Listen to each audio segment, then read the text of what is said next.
Thank you, Ken. Good evening and welcome to our workshop tonight. We have a guest, Steve Wessler, who's been working with our middle school and our high school. So Steve, I'm going to turn it right over to you. Thank you. I thought it might be helpful to just talk a little bit about the kind of work that Before you even begin, you need to be sure you love this mic. Right Okay. next to you, So right up close. There you Does go. it have to go in my mouth or Yeah, no? right, you can. Okay. Yeah. Does this work? This does, you did Okay, fine. thank you. So I just give you a little bit of information on the kind of work that I've been doing. Um, my journey to doing lots of work in schools is a little bit unusual. I was 27 plus years ago, the Attorney General of Maine asked me to create the Civil Rights Unit, which is the unit in that office that brings people to court who've committed hate crimes. And it didn't take me very long to realize that a significant number of hate crimes were being committed by high school and sometimes middle school students. So I and a colleague developed the Civil Rights Team Project, which is amazingly in its 24th or 5th year at this point. And then I left the formal practice of law and created a nonprofit called the Center for Preventing Hate in Portland that worked across Maine, across the U.S., and then a little bit out of the country. And then the center, after 12 years, ended, and I've been working on my own, a lot of that work, including in English language schools out of the country, but other kinds of work as well, all focused on how to reduce bias, prejudice, harassment, and the risk of violence. And also I do a significant amount of work involving conflict resolution, much of which is in schools, but much of it is in a variety of different types of work. I spent a lot of time here going back, Scott, what would you say, to 2002, 2003? I think we landed on 3. 2003, and worked through the Center for Preventing Hate in trying to increase the number of students who will speak up when degrading language or conduct occurs in their presence, which is really, to me, the central part of what we do. We do, as you'll see in a minute, we'll be doing work with faculty and staff, but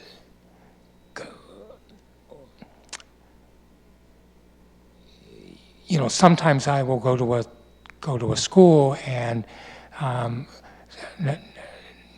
this has never happened at EL, but to a school, and a principal will say, well, we've really got everything under control. We've got, all the administrators have been trained. We have the best disciplinary system that we could have, and we're administering it fairly and with discretion, and faculty and staff are intervening in low-key ways when degrading language is used. And my response is that if we think about a line graph from here to the ceiling, that gets you to about here.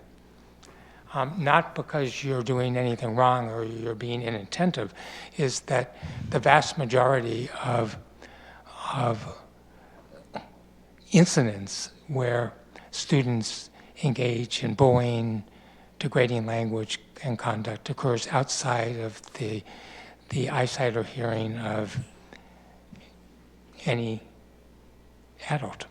I mean, there are students who aren't, there are certain things they're not going to say out loud if they think that there is an adult going to be present. So when people call me to do work in a school or in other contexts, the first thing and say, will you come in and suggest programs and implement them as well? I say, well, I would like to do that, but the first thing I want to do is find out what the problems are. And that means I do focus groups with students to try to find out what the problems were. And last school year, I am still involved in this work. I was engaged in an ongoing project that's been working in 7 cities in Maine, trying to reduce bias and harassment toward immigrants through dialogues. But during that process, I gathered information from students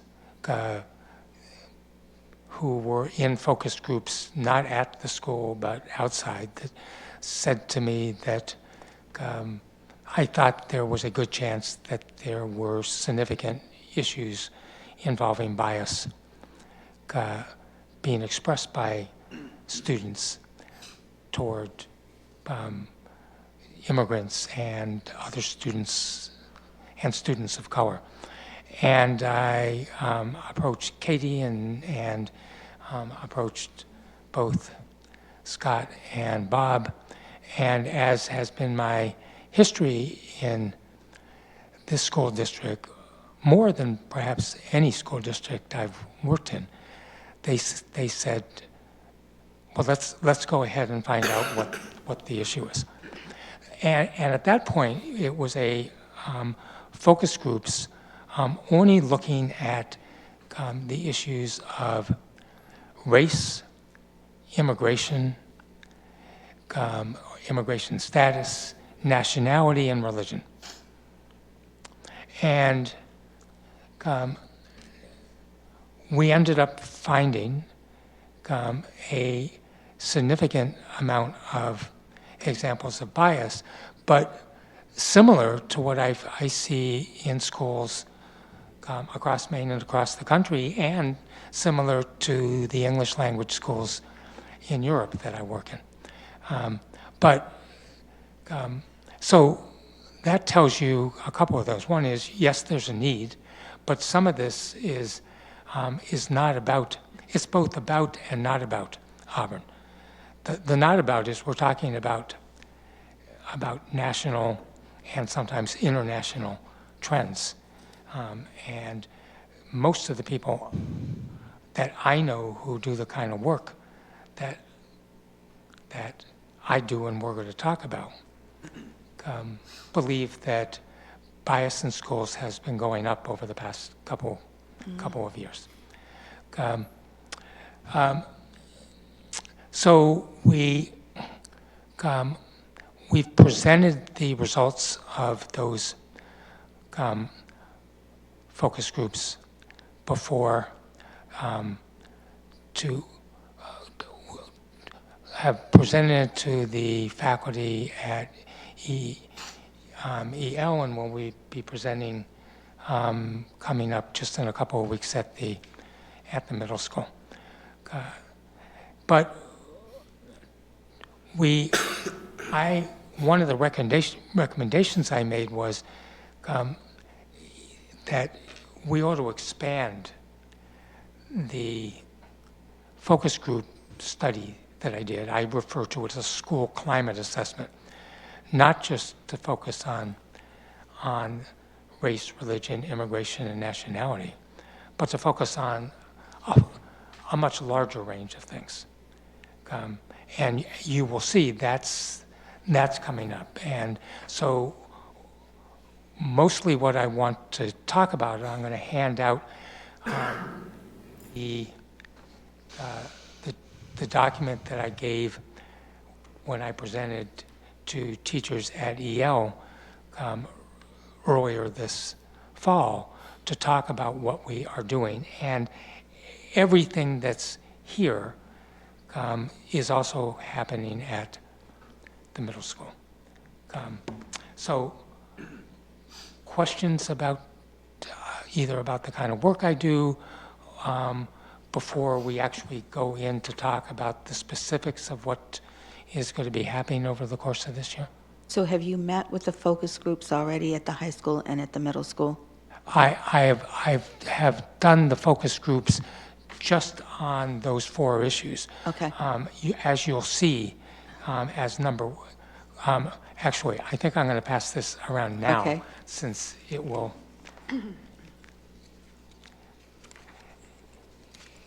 And I think we're going to have some copies for the Thank you. audience. Faith, you had a question? Wondering how the focus groups are picked. How do you determine which students will be in the focus groups? We've got some more here. And so maybe people can share if there aren't enough. So if you, let me just sort of orientate you to this document, Yep. because it's the first thing we're going to get to, is your question. Is that there's 7 steps that that the 4 of us here agreed that I suggested and we talked about and everybody agreed, let's go ahead. There's one that may not be going ahead, and which we'll talk about. And the number 1 there, which is really responding to both the questions that came, is to expand the school climate assessment. That will address issues involving how boys treat girls, how girls treat boys, how girls treat each other, how boys treat each other. Issues affecting LGBTQ students, students with disabilities, students who have different body sizes than others, students who, it's somewhat hard to get this in data, but looking at socioeconomic differences. And students will, during this process, will suggest other issues that perhaps we haven't thought of, and I'll collect that. So I'm getting quickly to your question, and I think I answered your question, which Yes, is you it's did. happening. It's all happening in October. So, and each school has either 11 or 12 focus groups. So it's a day and a half at each school, and I spend. I'm looking for 12 to 15 students in each group. Each group has something in common. So in the high school, we will have a group of 9 and 10th grade boys and a separate group of 9 and 10th grade girls, and then the same thing for 11th and 12th. And the reason why I separate people into where they have something in common is if I was going to be focusing significantly on how boys are treating girls, and I did it in a co-ed setting, there would be many girls who would not be willing to talk about what is going on. On the other hand, when I'm facilitating the focus group with 11th and 12th grade girls, we will also cover other issues as well. but I'll spend more time on issues of gender. When I leave at the end of the first day, neither Bob or Scott will ask this question because they know how I do it, but often people will say, so what did you learn today? And I'm going to say, well, I learned your students did a great job. They care about this. I mean, it's empowering the students. But I get much more information by asking students to write on index cards without their names on it. And there are a couple of reasons why I do that. One is some of the questions I ask, they're just not going to be willing to talk about in front of other people. But the other reason is because, this is about the same, this is pretty much the setup we would have. It would probably be a tighter rectangle. But if I asked every one of you to tell one example of, if you were students, of bias or degrading language about one issue, that might take 10, 12, 15 minutes. I've only got an hour. In 3 or 4 minutes, maybe 5, I can get people to write 2 or 3. And so so this is qualitative research as opposed to quantitative research. But I can, in that short amount of time, I can get maybe 30 different examples. So I will be coming out at the end of each day with a huge stack of index cards. And the first thing I do is I have a colleague who works with me who will type them all up and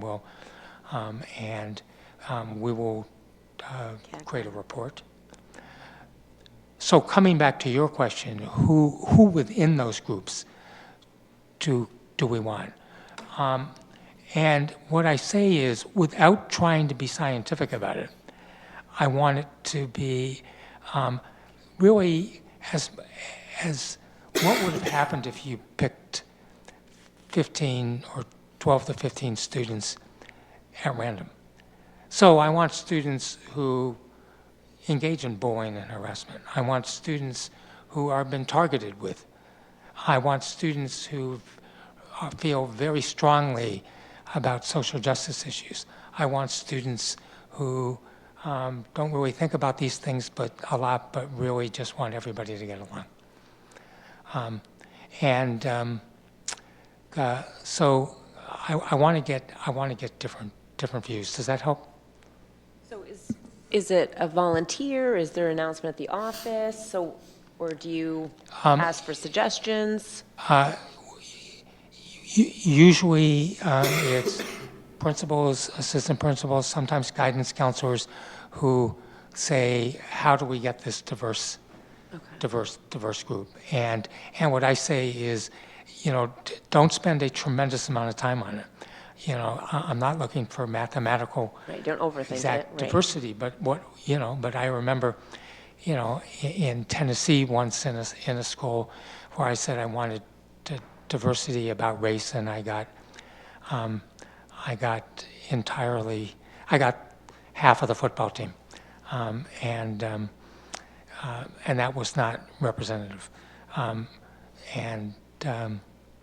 so it's just really important to get a mix. Okay, thank you. And do you do the same thing at the middle school too? Absolutely, everything we're doing here You go down to the middle school is and the you do same it? at the middle school. Okay.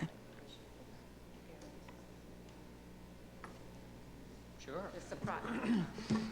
So everything that Steve just said, so once we identify those groups, then we work with, the admin works with guidance, we work with 3 or 4 other teachers to try to identify those students who may be interested in participating in this, and then we reach out and contact them, and, lay out, this is the time frame, this is what we're looking for, it's an hour commitment, it would be on this day from this time. Part of that process was really coming forth to the staff so they understood, we've identified that this is an area of need, the staff are behind that. So when a student is out of class for an hour, that they have their support. So we identify the kids, their slots and those things, and then we meet with them and say, this is what this is all about. This is how it helps support the building. This is, let them know that they're going to be working with Mr. Wessler, how this fits into a bigger picture, as well as, are you interested? Because if you're not, that's fair. That's all good. We don't want someone not interested in being part of that. And we don't want there to be a surprise, and we want them to be able to communicate that with their family. Usually, once we get to the 11th and 12th graders, they pretty well speak for themselves, but Steve has provided some documents for us to be able to share, like, you can bring this home to mom and dad. You can opt out. It's absolutely an opt-out thing, but here's an opportunity for you to support the building and what our what our purpose is for it. And kids typically respond well to, I want to be involved. They usually want, what's the next step, the bigger picture of where does this go? And Bob, are you finding the same thing at the middle school?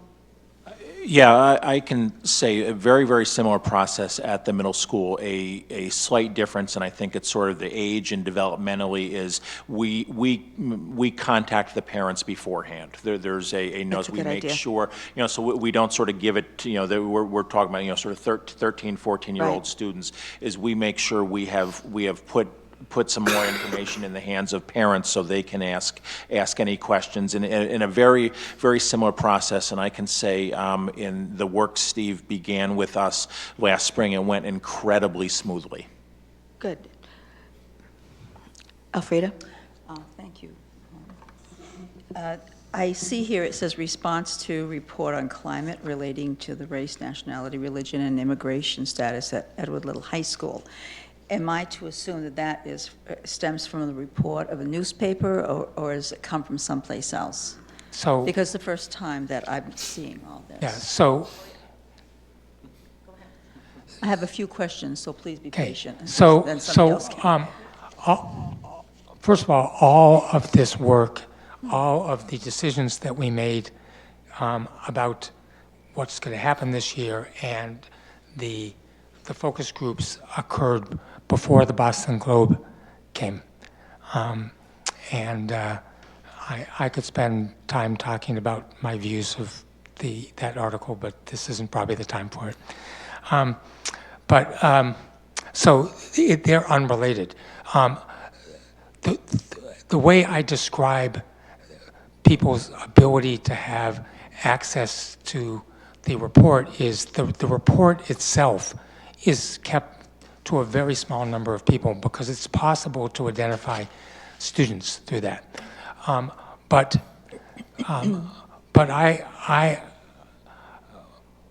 I present to faculty, I sometimes have presented to parents, I sometimes have presented to school boards on reports by passing out representative responses to particular questions so that you actually hear the comments. So my sense is people can have access to the information but not to the actual document. And it did not say AMS, and I did hear saying that, a question asked whether it would apply to AMS, and I think that was your question. So although this document says ELHS, is it also AMS? Yes. So By Mr. Griffin is here. so I know, asking for the public. So when I met in September with faculty to present to them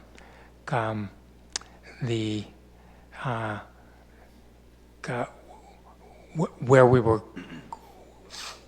what was going to be happening this year, I presented first to the EL faculty. So this is just the EL, but what I'm going to be doing next, is it next week? Next Thursday, I'll be presenting to the middle school faculty, and it's identical, except it's going to say Auburn Middle School. So we can go through this because the work is very similar. There may be a difference in how many workshops on different things that we are going to deal with. So what I'm gonna do is go through each of these 7 Things. pieces. Now, will you be using the 7th graders as well as the 8th graders? Yes, 7th and 8th good. grade. And if the school, if the middle school was 6th You through do that 7th, too. I would have said I want to just do 7th and Yep. 8th. I've done it with 6th. But they're not intellectually ready? Well, at least my experience, I wouldn't do fall 6th graders. I could do spring Right, 6th graders. gotcha. But Yeah. we don't have that issue. I have a few more Can I just interject real quick, because I think it kind of helps clarify one of your questions. So last year, when Steve talks about doing the climate assessment, he already has conducted some of those focus groups, so. Must be reading my number 1 question right there. So we kind of reconvened ourselves back together November, December last year to start really kind of laying out some plans about how do we proceed? What are we seeing that are concerns? How would we strategize around that? And the next steps were to pull together some focus groups. Because I think earlier we have heard at past meetings where kiddos have said, I was part of that and I didn't know where that went. So Steve held some focus groups for us over 2 days. They're about an hour each to gather that information in much the way that he's saying, using those 3x5 cards. So he's gathering that information, then it gets compiled, and then it was presented back to the staff of this is what kids are saying, and this is what they're feeling, and they're culled within different groupings from there, and we met to review that, and from there, that's what helped build these steps. And so, like I said, we kind of pulled ourselves together November, December, started laying some plans, and and some of it got mixed up with some snow date, didn't get mixed up, but got delayed. So those groups did happen, and so that was to feed into what are some of these areas when we're talking about the groupings now are about. That's where it came from, was from there. And so, like I said, that happened March-ish. So you're really good at mind reading, because those were my first 2 questions. One had to do with the data, and it does help so the public can understand, those watching us on TV, is that, what data did spearhead the need to do this. And I totally believe that this is absolutely necessary. I mean, we're at that point in society now. And the second question was about the structure, what structure that you're working out of. You'll be doing focus groups, but there'll be small focus groups throughout the year, is my understanding. No, Or-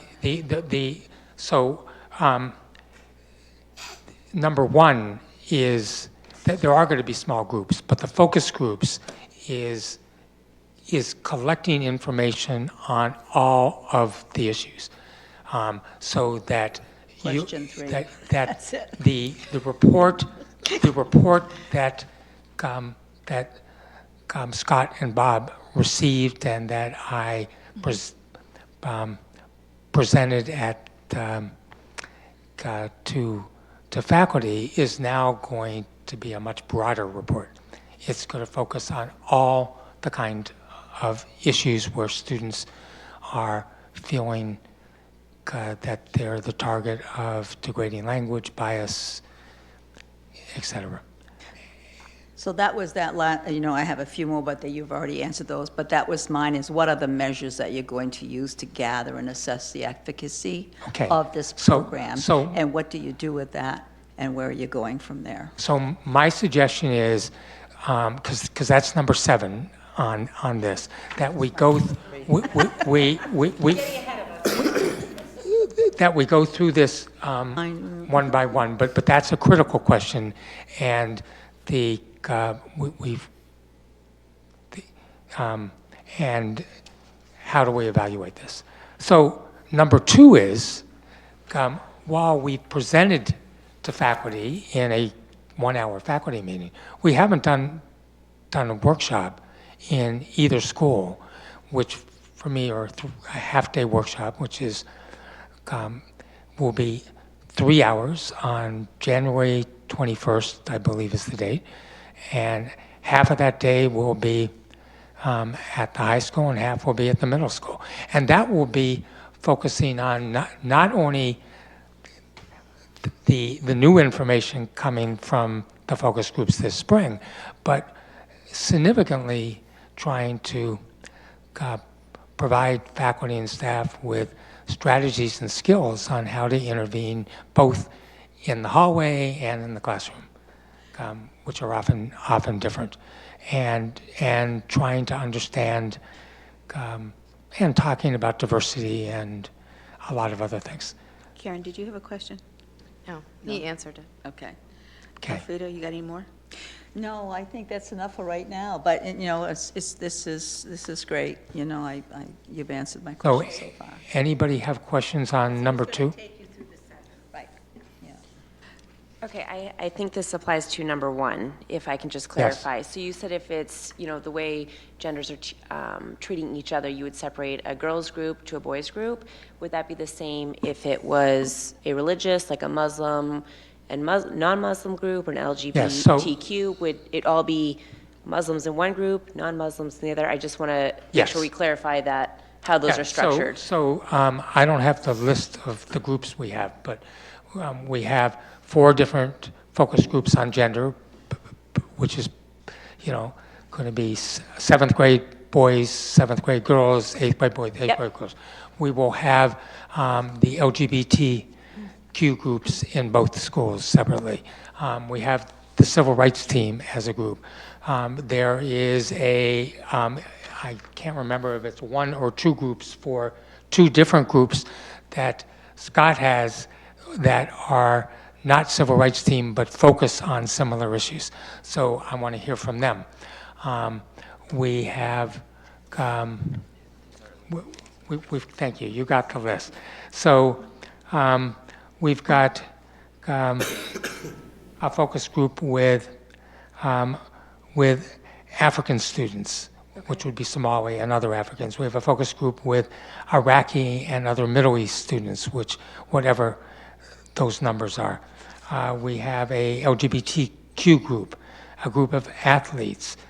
I'm reading from the middle school. 7th grade boys, 7th grade girls, 8th grade boys, 8th grade girls, civil rights teams, social economics. Okay. And maybe you'll get to this, but is there, at any point in this, will the boys and girls meet in one group and openly talk with each other? Okay. Yes. That's next? Okay, I will Yes. stop then. Thank you. Yeah. At some point, someone's going to ask me a question, and I'm going to say, gee, I hadn't thought about that. So, You're doing good. but so far, I'm doing okay. So I'm going on to number 3. Number 3 is really important. So it's described as the Training of Trainers workshop for EL and AMS faculty and staff to be able to facilitate workshop. That workshop that they will facilitate is called the Student Leaders Workshop.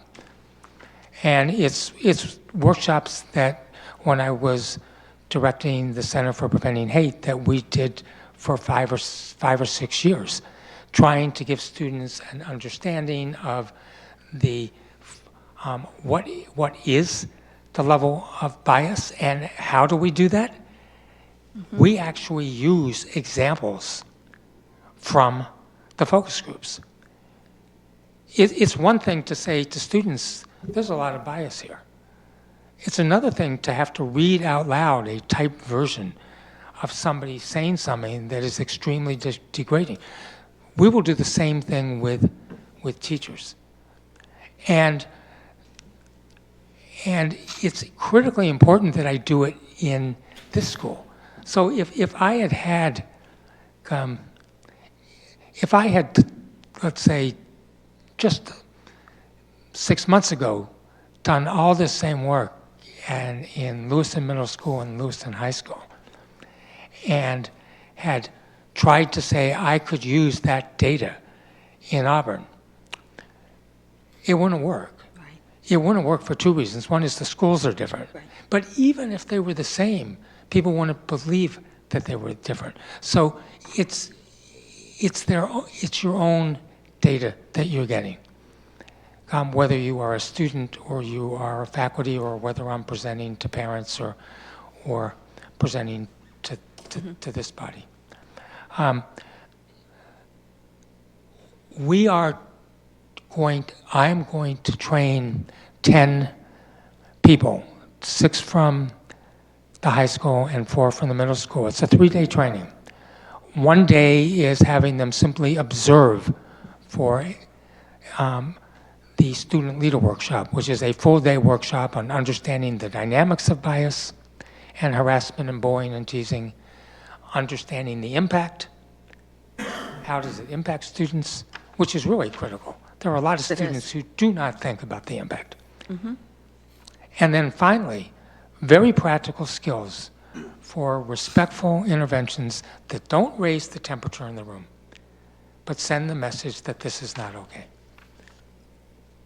And I'll be able to, when we get to number 7, I'll be able to talk about the evaluation that we did 12 or 13 years ago and what it showed. So what's the benefit of having faculty and staff in pairs doing these workshops? There are several reasons. One is the cost becomes very, very small. I mean, it may be that you have to have a substitute teacher, but there's a second reason, because my experience has been that this work can go on in a school for year after year after year, but a new principal comes in or a new superintendent, and then they look at the budget line and they say, what's this for? And they say, well, it's an anti-bullying harassment program. And they said, this looks great, but you know, my interest is drug abuse, or maybe it's about opiates, or maybe it's about any number of other things. And then the program goes away. When I have trained people on staff to do it, it can continue for a decade or longer.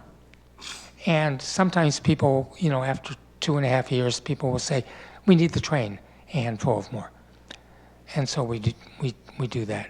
But it embeds this into the schools in ways that faculty and staff become part of it, and it lasts much longer. So any questions about the training of trainer? Sorry, how do we decide which staff gets trained? No. I've already put it out to them, like who has an interest in being able to do Okay, so this. it's, awesome, okay, thank you. And another follow-up question, where we mentioned sports and the different, all of the different subgroups. There are many, many subgroups, we all know that. Let's take athletics, for example. How will you select athletics? I know, you know, there are some athletes who are skiers and some athletes who are football. So football's a big thing, but you know, it kind of overshadows all the other athletics. one of the reasons that I want athletics is that there are sometimes a principal will say, you know, I think athletics are having some difficulties, we ought to look at that. From my perspective, the most significant reason I'm looking at athletics is,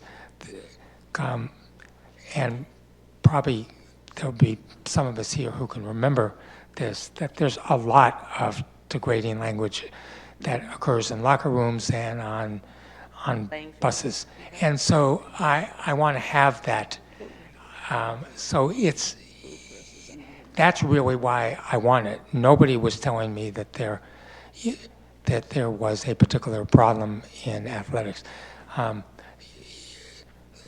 You know, sometimes I go to schools and principals say there's a particular issue we want. And, you know, it has to do with, I mean, I've done probably 4 different workshops at different schools just for hockey players for different reasons. I'm not trying to single them out. I've done them on other things as well. But that's just an example. That we don't have any of those in this. That could happen later, that Bob or Scott could say, you know, we really need to to have the same process going with the football team or something. Yeah, But I'm looking at one team versus another team versus another team. That's right. Of different athletic teams. That's not, right. You know, And- soccer, basketball, skiing, there are so many different groups and And so- all of that. Yeah. And so we're not trying, we would have to have a lot more focus groups to try to analyze all of the athletic teams, and that's really not the purpose of this. It's simply a good way to get information because so much happens in athletics, sometimes with other, in playing other teams that people say negative things about people of color. Those athletes also could be part of the focus groups too, right? Yeah. They could be mixed into them. That's right. So But- they're not necessarily focus Abs- groups just for the athletes.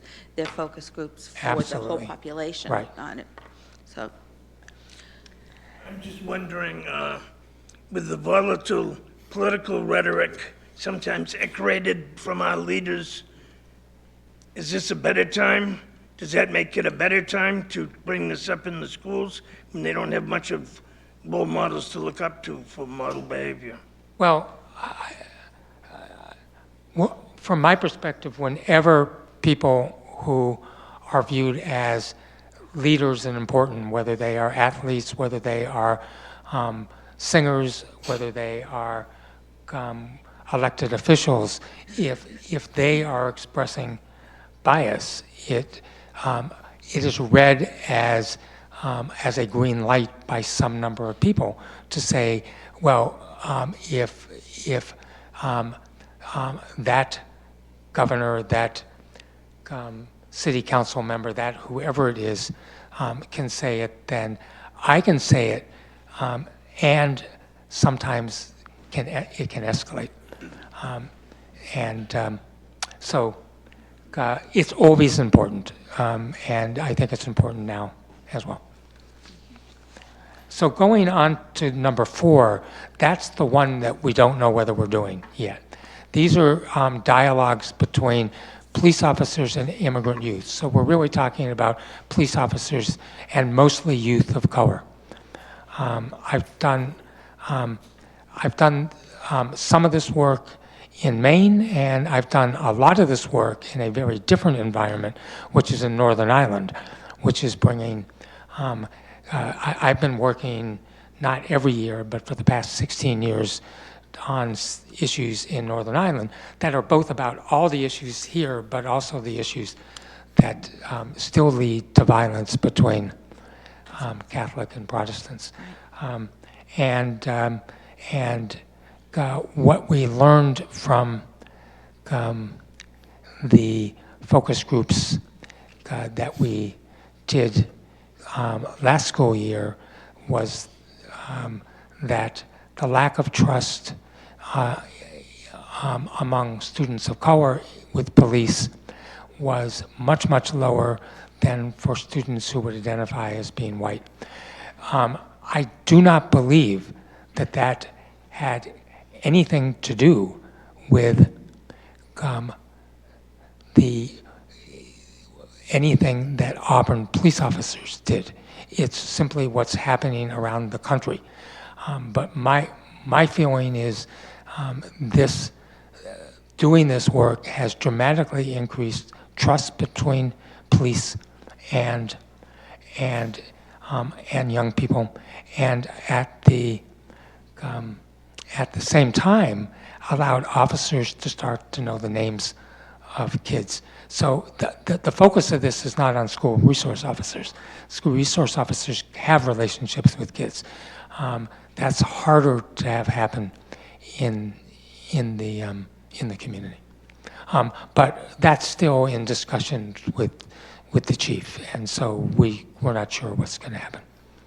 We do have our neighborhood, the city, is responsible for organizing neighborhood groupings, and it's once a month, and the police, the representative from that particular ward will go and meet on a monthly basis, so you might want to take a look at that and start with them, because they've already begun dialogue similar to this about that. That is a really good point. The people I really want to be involved in this are people who are in cruisers, and so not community officers. I want some of those people because they're really helpful, but it's, Our neighborhoods, yeah. the different neighborhoods. Number 5 is really important, and it was extraordinarily important going back to 2003, which is dialogues between students. This is conflict resolution. We don't call it conflict resolution, but it is. It's dialogues between, we'll have 20 to 24 students. Half of them will be what I refer to as longtime Americans, and the others would be new Americans. And by the way, new Americans would also include the many, many African students and certainly Somali, including Somali students who are born as American citizens. Right. So it's not whether you immigrated here, it's whether your family has immigrated in the past, over the past 20 years. And it's the most intense work that we do, and it's the work that can create the most change. And we'll be doing that we'll probably, we haven't yet talked about completely about the composition of those, but they're coming up soon, but we will. But I would want to start with older students, so probably 8th graders, and then start with 11th and 12th for the first one. But we will certainly move it, have it include 9th and 10th and 7th graders as well. Good. Any questions on that? So number 6 is workshops on creating a safe and respectful school for girls and boys. Now, having said that, it is about safety for everybody, but in the work, well, I should back up. I worked with the Kennebec County Sexual Assault Response nonprofit and the it's Kennebec and Somerset County organizations that deal with domestic violence, 2 different organizations, and developed a curriculum that I believe is still in use on how to reduce sexual harassment in school and sexual assault outside of school, and sadly, sometimes sexual assault in school. There should be a question mark near that because we haven't done the focus groups yet. So it's possible that I'll come back and say, boys are treating girls with wonderful respect all the time. Having said that, I have not been in any school where there aren't pretty similar problems of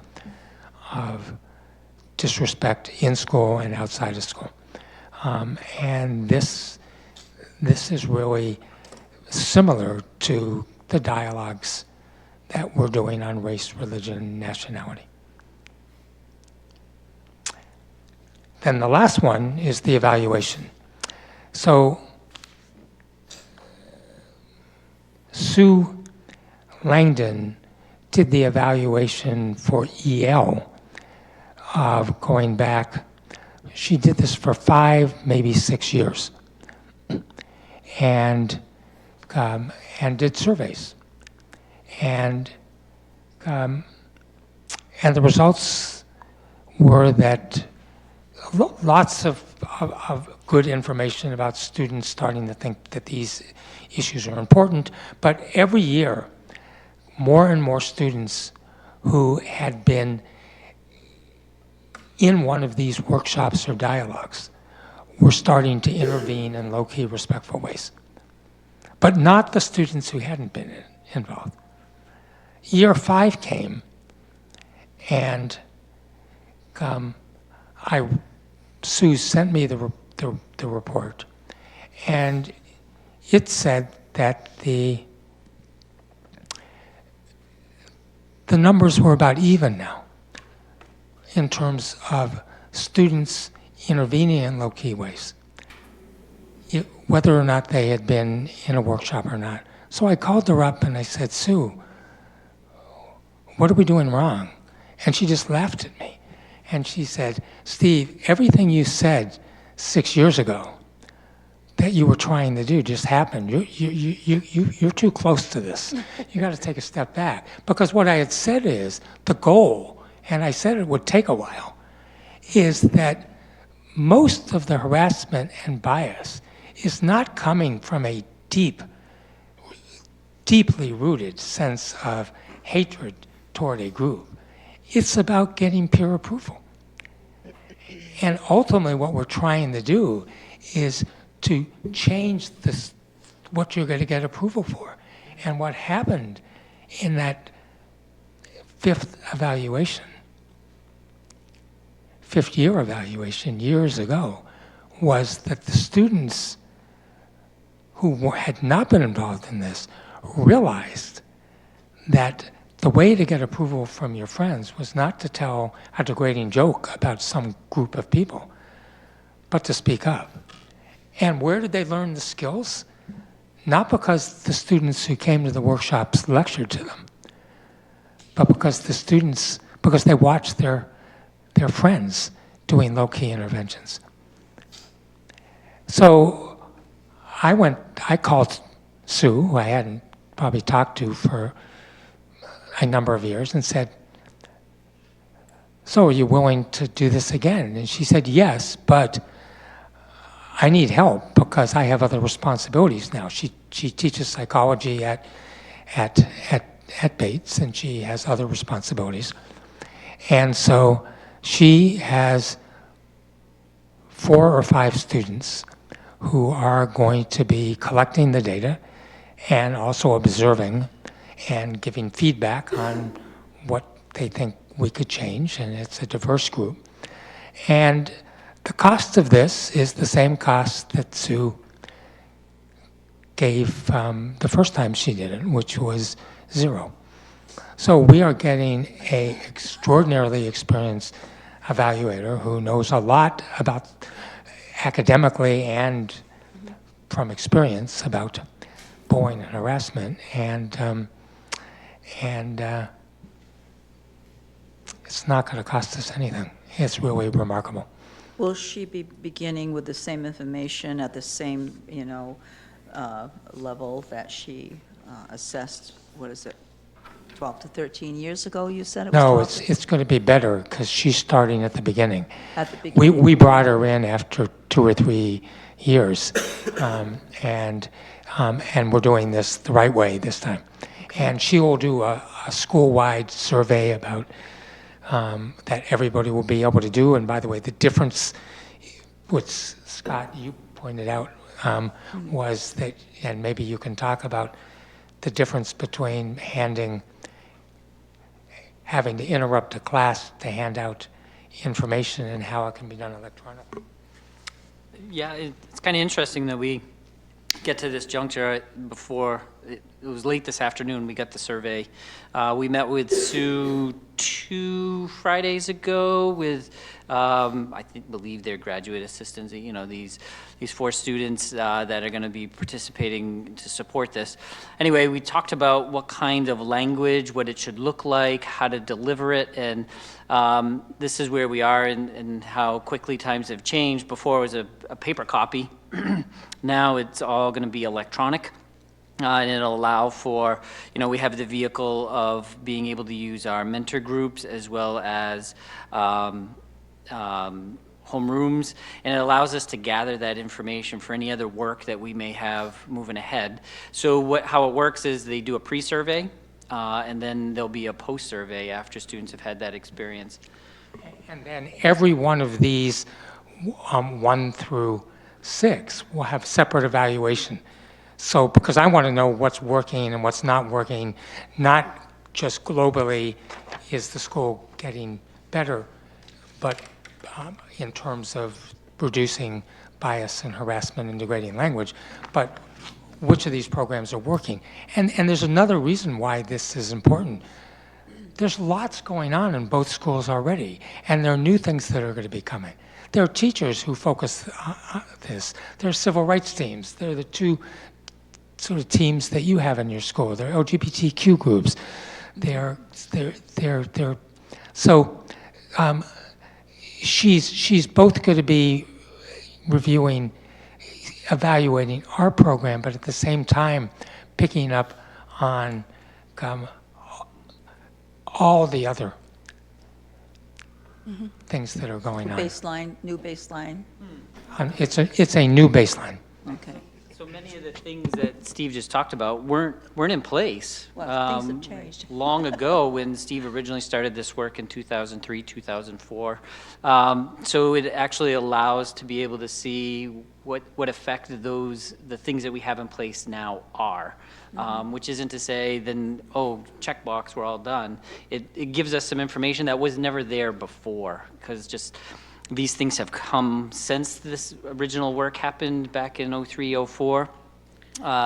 And it really kind of brings it back, like what's working, what's not working, and now she's starting from the beginning and not 2 or 3 years into it. So I just have one last thing to say, and I'm happy to take any more questions. But when I was running the Center for Preventing Hate, not every school had the same results as every other school. And I tried to figure out what I thought was the most important pieces of that. And for me, it came down really to one thing, you could call it two things, which was that the superintendent and the building principals cared deeply about this and infused their support of this into what they talk about every day, not all the time. And so I remember being in workshops where the principal wasn't at the workshop. The principal didn't introduce me, but was at the workshop. The results we got in those schools weren't good. I cannot imagine a group of 3 people who were sitting on either side of me who, long before anything I did, have cared and have focused on the critical importance of how students treat each other, not only because of the emotional and sometimes physical distress that happens, but if you are being bullied, you may not be really focusing particularly well on geometry, and so I'm really looking forward to this whole process. Brian, did you have a comment? Yeah, just a quick question or comment. So we had the evaluation from, say, 13 years ago. In theory, we could compare it to the evaluation that's being done now. What's our plan of attack or process after the evaluation? So the evaluation, we get some results. What's our plan of attack post-evaluation? Well, first of all, the evaluation is going to be ongoing. Yeah. So hopefully all or some, because some of these people may say, a particular thing isn't working well, but it'll keep on going. And so she's not just committing to this year, she's committing to continuing the data. And what that's going to allow us to do is to be able to correct things that aren't working. And I hope that as other kinds of programs are being brought in either internally from the school or from other people who have expertise, that evaluation can expand to those programs as well. I can feed into that too, Brian. So beyond Steve's work, and Virginia Dirani is here, and she and I have been meeting, because she has some excellent expertise in this as well, and we've talked a lot about planning to start a district committee around diversity and inclusion committees. So our work, she and I are going to be working over the next couple of months on that design of that committee, how to structure it, and she has a Bates student as well working with her to do research on how to best facilitate a committee to do this work. As we plan, you know, it's not a one-shot deal. It's got to be a long-range strategic plan on this. So part of what Virginia and I are doing is planning out what's the first step with the committee. So we'll be back to the school committee, obviously, to say this is what we're proposing for the district-wide committee, and then kicking that off. But also talking about other things we can be doing in the spring in concert with Steve Wessler. I've asked Virginia to talk to Lori Ligori from Mindbridge, who did work in the Lewiston School Department with some professional development, so that we can bring the expertise. You know, these are not easy subjects all the time, and you know, we want to make sure we have the support we need to address the issues. So I'm really pleased that you know, we have people who want to work together and collaborate together to do the best plan, and the plan's going to need to check and adjust as we work through. So we'll be back with talking about the district committee.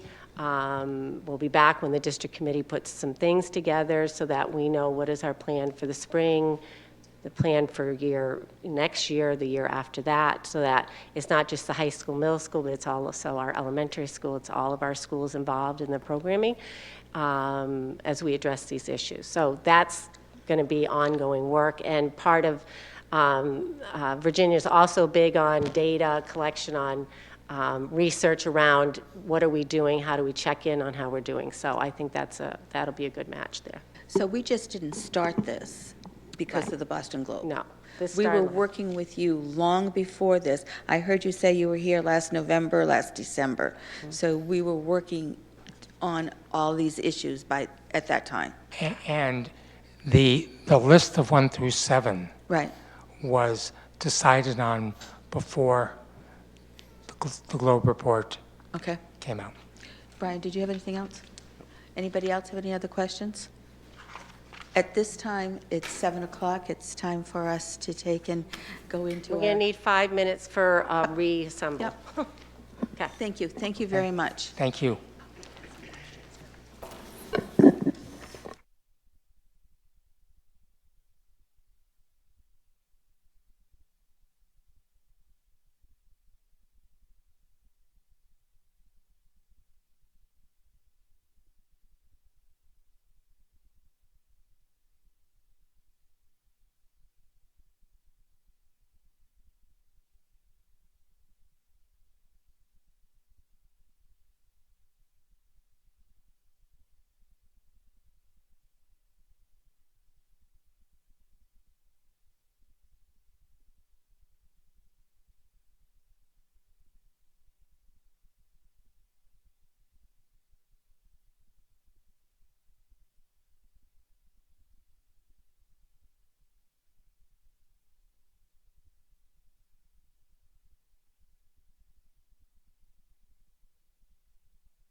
we are now. There we go.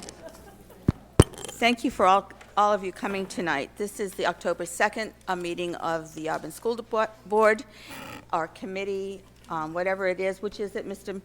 Committee. School Committee, Bob? Okay, committee. So we're going to start this off with a pledge of allegiance to the flag, please.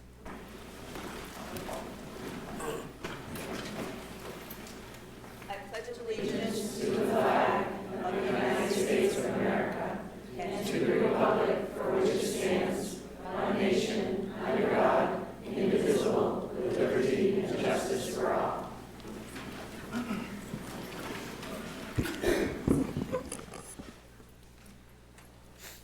We'll start with introductions, and we'll start over here.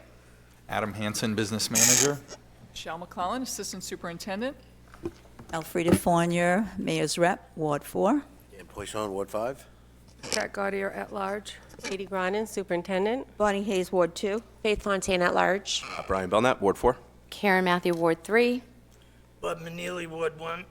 Thank you very much. Does anybody have any communications that they'd like to share tonight with us? Pat? Yes. I met with the CIA. Right, Shelley? This is a committee that it's not in the official list of committees, so that's why they have me do it during communications. But it's a group of teachers representing all the schools in the district. And they come together once a month to work with Shelley and get information that's pertinent to curriculum, instruction, and assessment. And they just disseminate it and work with their teachers back in their buildings. So it's a really interesting committee. The focus of Wednesday's meeting was the STAR testing. Apparently there is a new platform for the program, and it has entailed an awful lot of work, both on Shelley's part, and it will entail and is entailing a lot of work on the part of the teachers. So it was an opportunity for the teachers to come together and, figure out some kinks and figure out what's happening and what to do about this issue and that issue. I personally like watching the process, teachers helping teachers, Shelley helping teachers, interaction, and it was interesting. There are a tremendous number of reports in the new platform. Shelley spent an awful lot of time inputting all of the classes in the district. In other words, Mr. Williamson's class, first period, second period, third period, all had to be hand entered. But the class lists themselves go in automatically once they're settled in Power School. And every evening, if there are any corrections or anything that happens during the day, it's automatically synced with Power School. So it's going to work out. Some of you are here that were at the meeting. It'll work out, but it's going to take some time. One of the results of the meeting was Shelley understanding and that teachers need time. They need time to play with this. They need time to work together. She had some suggestions for them and is going to have the principals make time on the October 11th workshop for teachers to be able to really get in depth with this very good tool. That's it. Thank you. Any questions for Pat? Any other communications? Yeah, it's more of a plug. The Fairview PTO is hosting their annual Harvest Fest on October 19th from 10 to 2. I've heard that they have some vendors coming in, some food trucks. They've got lots of activities for the kids. And I've heard the main attraction is actually a dunk tank this year. And I've heard some administrators, some teachers, and even one special school committee member is going to be available for dunking. So, Nice. yeah, I think it was a voluntold. But I took my girls last year. It was a lot of fun. So, Hopefully it's a warm day. What? I hope it's a warm day too. Yes, like last weekend where it was 85, 89 or so. Right, thank you. Yes, I just wanted to share that I went on a field trip with the 5th grade at Fairview to Central Maine Community College. And I was like, okay, we're going to, right down the road. But the questions the kids had and what they took out of it, they're all excited, very excited. And the campus is amazing, the labs and the different facilities that they have. I was very impressed, and the kids, it really got their minds thinking, oh, now I want to go to college, or I may go into automotive, or I want to be a nurse. So I was very impressed. If anybody is considering, go visit CMCC, and Mr. Horn, I know, facilitated all that, so it was a great experience for the kids, even for me. I learned a lot. Right, and that is something all fifth graders do across the district. Jim Horn arranges that through guidance counselors, correct, Jim? Yes. So all of our fifth graders do that, and then all of our sixth graders in the month of October and throughout the year are going to be visiting manufacturing, our local manufacturers, as part of Manufacturing Day. It's hard to do it all in one day, so he spreads it out and works with the guidance counselors to make sure sixth graders have that experience as well. And then I do want to touch base on something for parents out there. I don't know, is Remind only used at elementary schools, the Remind app? Bob's here. Bob, does middle school use Remind? There are several teachers and a few teams that use Remind, so not everyone uses Remind. Okay. But there are several folks, our guidance counselors tend to use it, so there are different people that are using it, and it seems sort of with each year to become a little bit more popular. Well, and that's what I was going to say. I got, at the beginning of the year, I got Remind forms for my two kids at elementary school, and I signed up, and it's just, I know communication is always, it's sometimes difficult for parents to communicate with teachers, or that's what we've heard. And this week I got a remind from the gym teacher. So not now only will I get reminders that today's gym, but it's a great way for communication, and you can text them technically anytime. They may not respond when you text them, but I just think it's a great tool that we're utilizing in the schools, and it's very helpful. So if you haven't signed up for Remind, please do. Thank you. I have something. Katie and I met with the mayor and the city manager on Monday afternoon concerning Alumni Weekend on it. So this is ELHS Alumni Weekend on it. We need help. We need volunteers on it. The school department is sponsoring a pancake breakfast at the high school. This is the first weekend in November. The first weekend in November, right, Katie? On Sunday at the high school. We do need some help in cooking. We need some help. You name it, we need some help on it. So I'm urging everybody to get in touch with either the superintendent or... Celeste Bodette, who Oh, and there you Stephanie, are. and Stephanie Maris have been representing the school department in the 150th planning. It was a very interesting meeting. The idea is to come out with no cost to anything on it. So this is going to be interesting, but it sounds like a lot of fun. Alumni groups are being contacted to come back to Edward Little.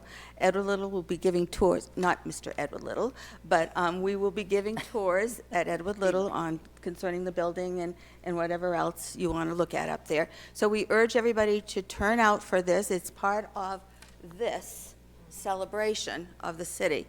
So just as an FYI, please get in touch with Celeste at Fairview on it. So it was very interesting. So that was that. So, all right, moving on. Oh, I have an announcement. Okay. I'm going to be a guest reader in two preschool classes at Park Avenue tomorrow. And I'm going to read to Sonia's students, and she is the daughter of Barbara Rivera. And so she's really excited that I'm coming because she was brought up in my neighborhood, the old neighborhood I just left. So I'm also going to be reading to a group of preschoolers in Washburn School on November 7th, and that's also a Thursday. Both of them will be at 10 o'clock, so I'm really looking forward to spending time with the kiddos. Good job. Anybody else have anything for? Well, before we get to the agenda, I would like to add something to the agenda. Okay, what would you like to add? It's concerning the election of a chairperson for the school committee for the rest of this term. Unfortunately, we lost Mr. Kendall. I wouldn't wish that on any school committee or school committee member. Either would I. But I think going forward, we have a lot of very important things to do in setting the right tone for the school committees in the future in the school district, evaluating the superintendent.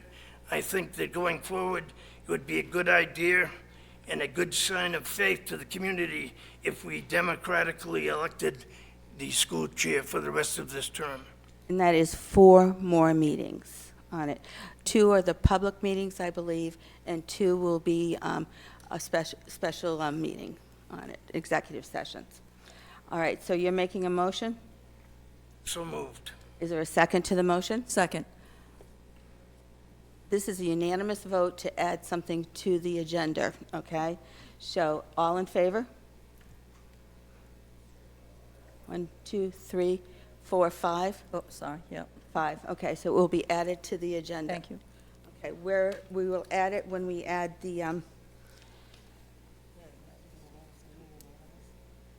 yeah, it has to be unanimous, that's right. So we won't be adding, it's not unanimous.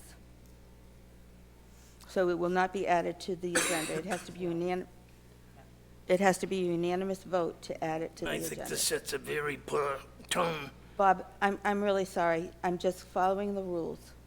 This is in the city charter that it must be unanimous. You have to have a unanimous vote to add anything to the city. I'll check. I've got the city charter here. On the path. You can put it on your agenda for next time. That's exactly right. Could we do that, please? We can. Thank you very much. So moving on, the approval of the consent agenda, the minutes, and the agenda. Any questions? Can I have a motion, please? So moved. Second. All in favor? Okay. This is the time for public participation. I urge anybody that has anything to say that is not on the agenda tonight to come forward and speak. Any items that are on the agenda, you'll be able to speak to on those items at that time. So anybody that would like to come forward and speak, please give us your name and your address. We don't need your age, just your name and your address on it. So please come forward and join us at the mic. Anybody?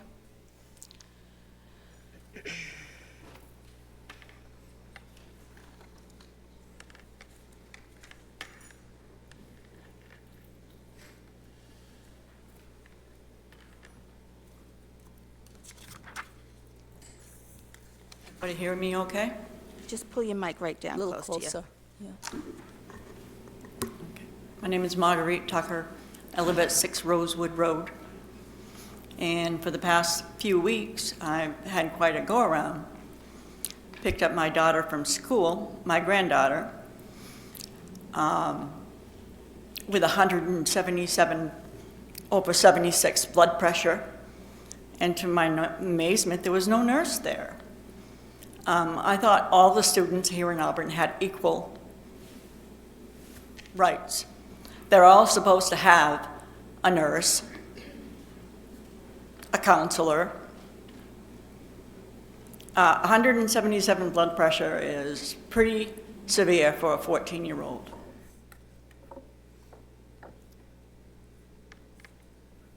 And all these children walking around in this school are on some medications or another. Some of these medications are controlled substance. None of these children are old enough to be having it in their possession, walking around in a school. So I'd like to know when this place is going to get a nurse. Like probably needed one 40 years ago? Why are these Franklin students being treated different than any other student in this city? They have the same rights. We all pay for them to have these services, all of us. The only thing I can say more is, lady, you're not doing your job and you should be fired.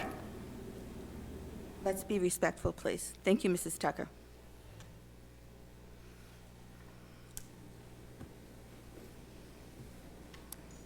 Anybody else?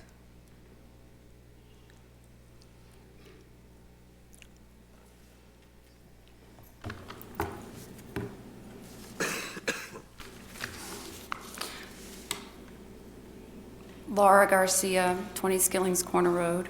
I have 2 daughters in the Auburn School Department. One is an 8th grader at Auburn Middle School, and one is a sophomore at Edward Little.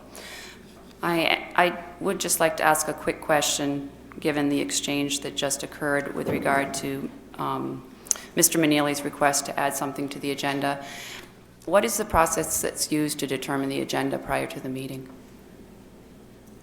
The superintendent and the chair meet a week before to determine what the agenda will be. It comes from board members. Mrs. Fournier has had many items that we've added to the agenda on it by her request. It comes from what the community is asking for our agenda items. It comes from what's going on in the schools that needs to be addressed. So if Mr. Maneely asked for this to be on the agenda before tonight, would it have been added? Yes. Didn't he in fact send you an email requesting that it be put on the agenda tonight? Yes. Thank you.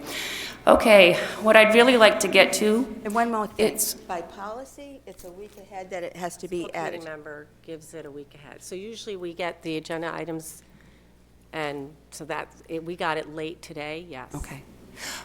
Who determined that the election of, actually, there would be no election, or the election of the vice chair would be put on? Katie and I did, the That was- superintendent and I did, and it was left It was a because there's a request. vacancy. And it was a request, because there was a vacancy. Okay, so is it fair to say that the two of you presumed that automatically, Ms. Hayes, you would be assuming the chair position? No, it was not automatically resumed. So then, in fairness, it would seem that if you didn't assume that, and Mr. Maneely is saying the policy does not provide for that to take place automatically, then perhaps the best thing would be to wait for the next meeting. And that's what we will do. We'll wait till Thank the you. next meeting. Great. What I would like to talk about is September 4th, there was a school committee meeting, and at that meeting, several parents showed up, and the issue that was taken up was the evaluation of Superintendent Grondin. Questions were asked about when and how often the evaluation had been done. Clear answers were not given at that time. As a result of that, I exercised my right to file an FOAA, which I did do following that meeting. And I requested, because I had seen the policy for the school, I requested from the school committee and the school administration the assessment tool that is referenced in the policy, that be provided for the years of 2010 through to present. That is, I asked what the assessment tool was used for each year of the evaluation. And I asked for specific years to be identified. In response to my request, I learned that Superintendent Grondin was evaluated in 2012, 2013, 2014, no evaluation done in 2015. There was one in 2016, and that in fact was the last one completed. Superintendent Grondin currently has a 3-year contract. So what I understand from this is that during the course of that 3-year contract, because it does expire at the end of June, she has not been evaluated. So that brings me to my next point.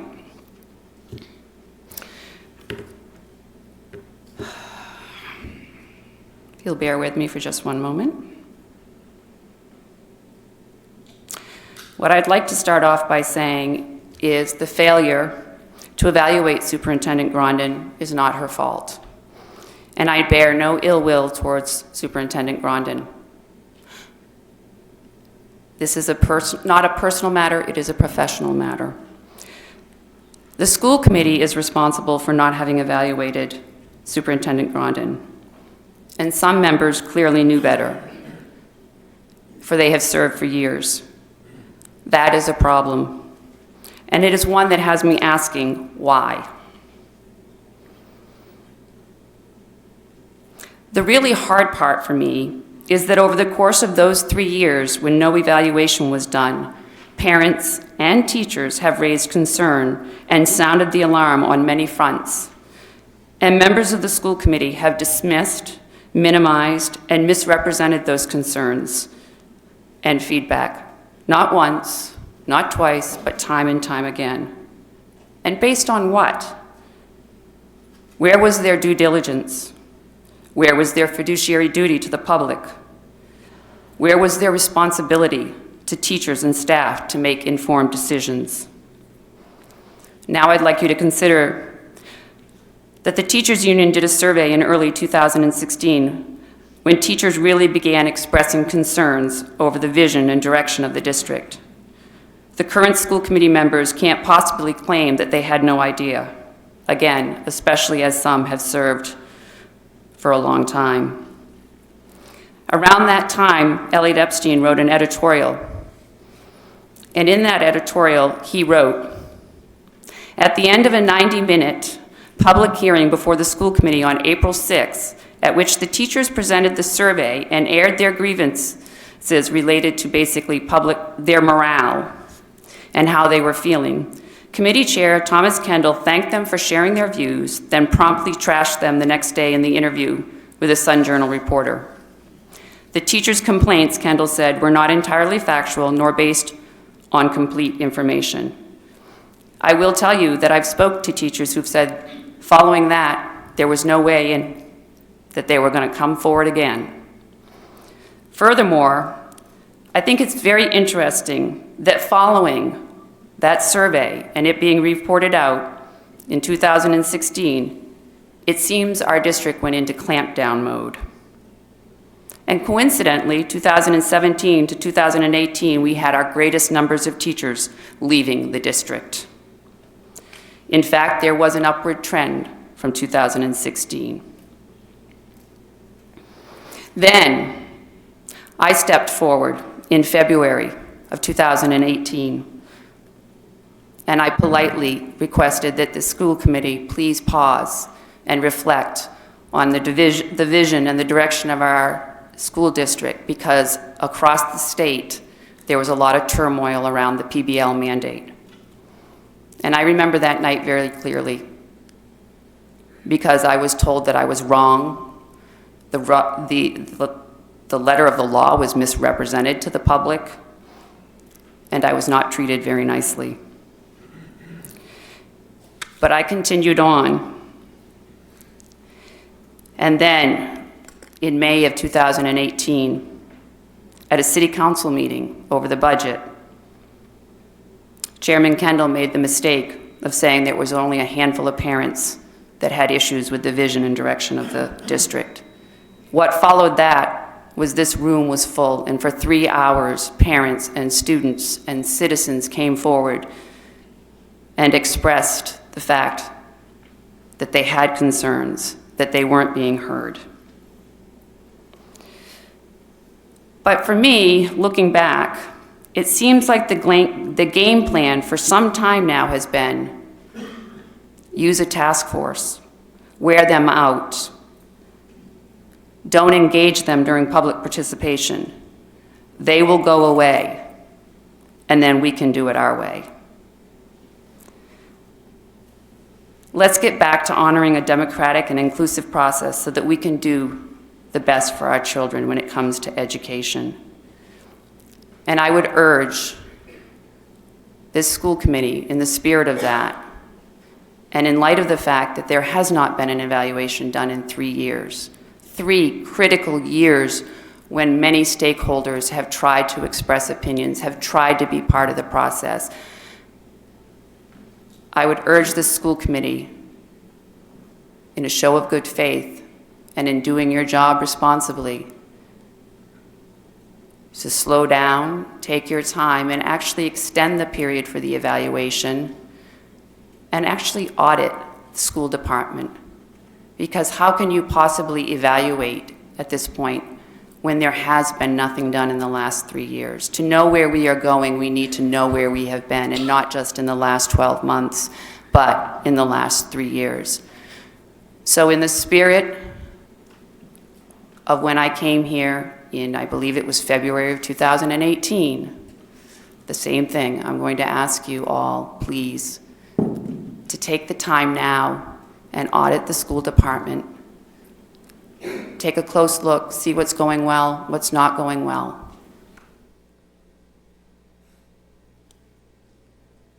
as a taxpayer, as a mother,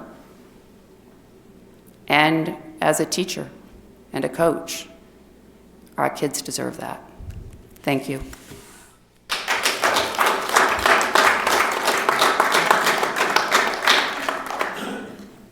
Next, anyone else would like to speak, please?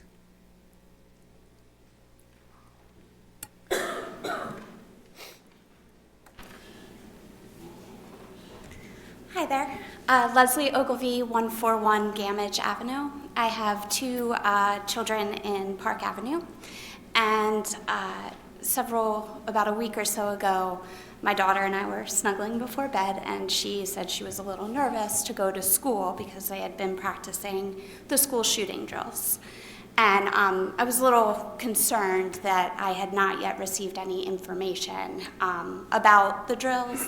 And so I just wanted to know the process. I did get a voicemail kind of following the drill, that they had occurred and that sort of thing, but I just kind of wanted to get a sense of what the communication plan is to let parents know when these drills are occurring. My daughter especially, I kind of need to prep her. I want her to be prepared.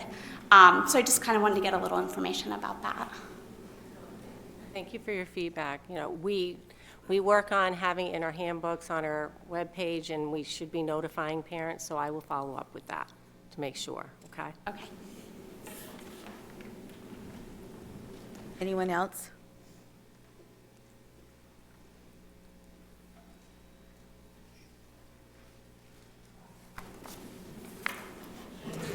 Pamela Albert, 96 Field Avenue. I have two children in the Auburn schools, a sixth grader at Fairview and a freshman at EL. I just have a few comments tonight. I want to start off by first commending Principal Anir and the EL staff and teachers for a great open house back in early September.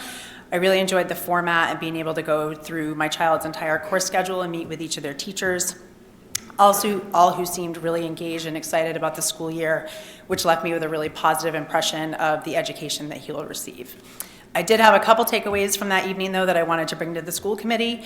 One teacher indicated that they feel each incoming freshman class the past 3 or 4 years are less and less equipped with note-taking, organization, and time management skills. The teacher indicated that they are now incorporating lessons on these topics into their lesson plans in order to address the skills gap in their students, which in turn is taking away, time spent on curriculum. And while a freshman in high school would not likely have already mastered these skills where they're honed throughout high school, it really struck me as a missed opportunity at the middle school level to not be teaching these skills so as to ensure our students are properly prepared when they reach the high school and the increased workload that comes with that. Excuse me. Also, as I was walking into the school that evening, I, along with several other parents, noted and commented on, for unfortunately a lack of a better word, how kind of dumpy the school grounds looked and how disappointing that was to see. The lawns had not been mowed all around the school, including at the front. There were weeds growing all around and up through the gym stairs. And this was the second week of school, when you would expect that all of this had been kind of taken care of before school started. I've since noticed that the lawns were recently mowed at the entrance, which was a big improvement, but I would also like to echo the sentiments that another parent shared at a previous meeting regarding the pavement in the bus circle drop-off in front of the school. Not only is it in extreme disrepair and riddled with potholes, but also adds to just kind of the dilapidated look at the front of the school and really needs to be repaved. And I know that we are all super excited about having a brand new, beautiful school very soon, but I think it's important to keep in mind that our current freshman class has to spend their next 4 years in this building. And while the building is what it is, that we still need to be putting efforts into doing what we can to keep it looking presentable so that our students and staff can, take pride in coming to school each day. My last comment is in regards to the teacher turnover rates that Superintendent Grondin presented a few weeks ago.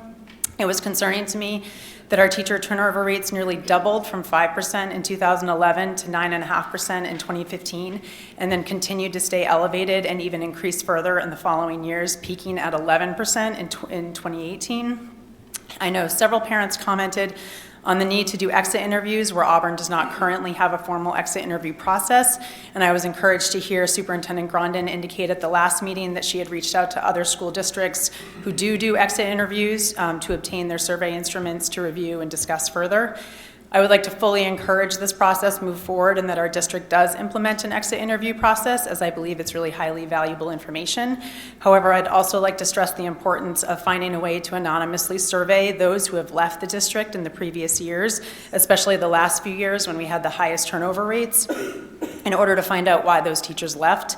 I feel it's imperative for us as a district to be aware of and understand their reasons and concerns now, rather than waiting for more teachers to leave and collect that information then. Thank you.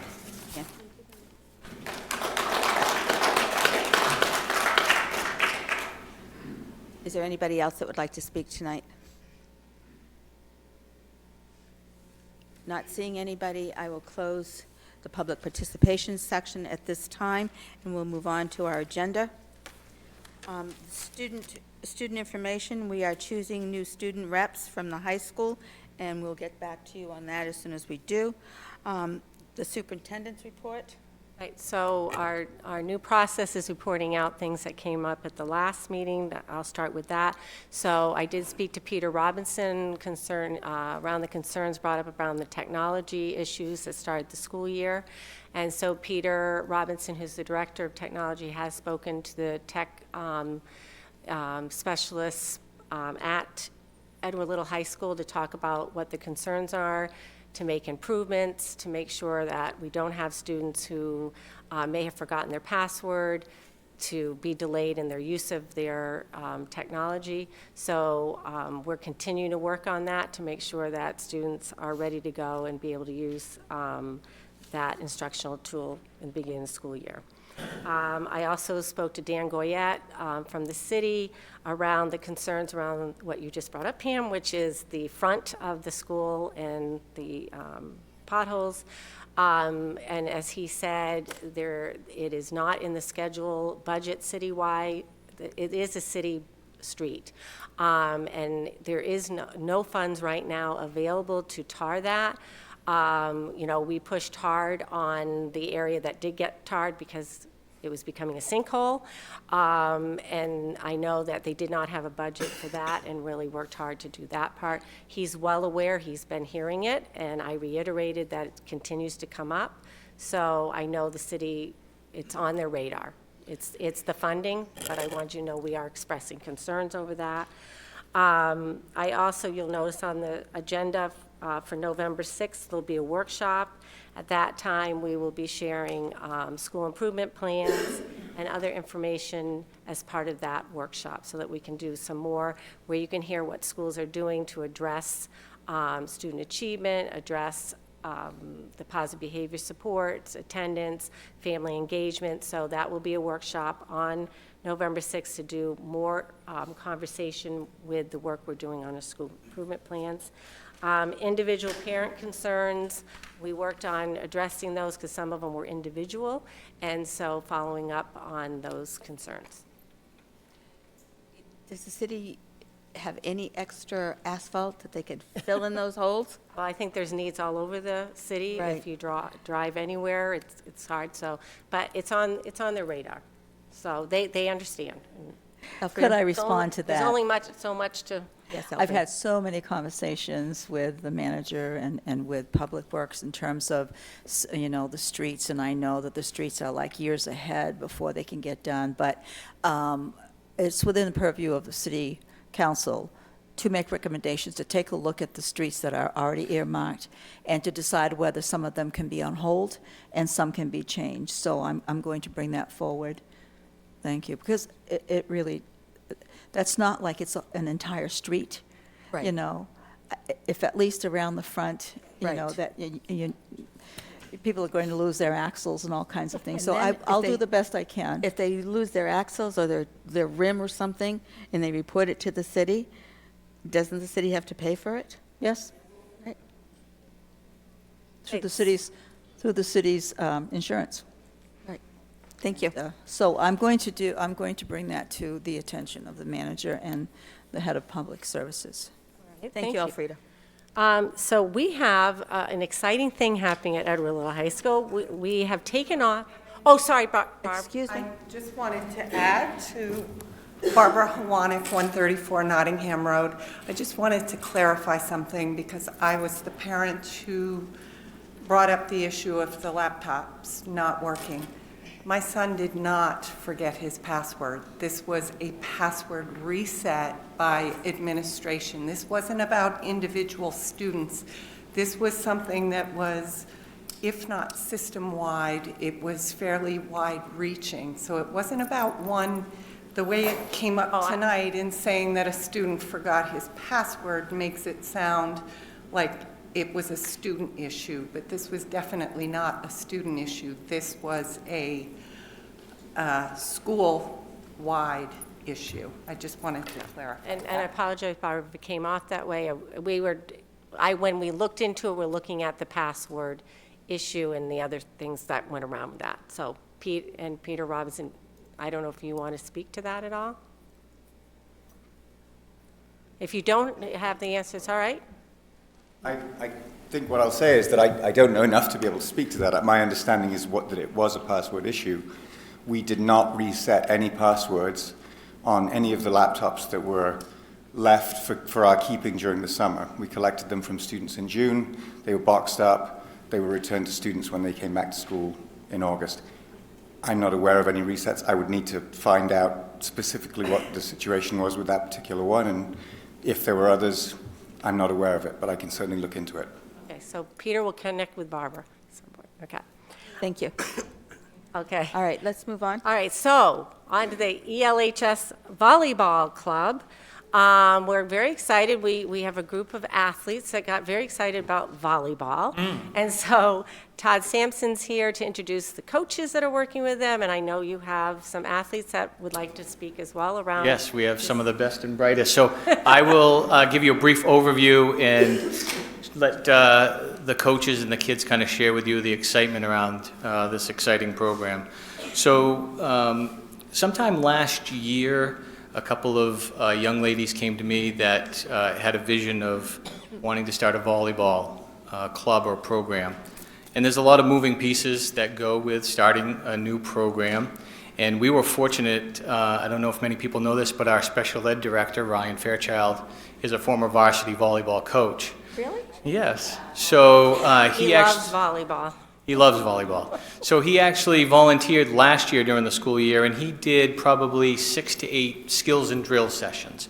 And it kind of gave us a feel of, yeah, there is some real interest in girls volleyball moving forward.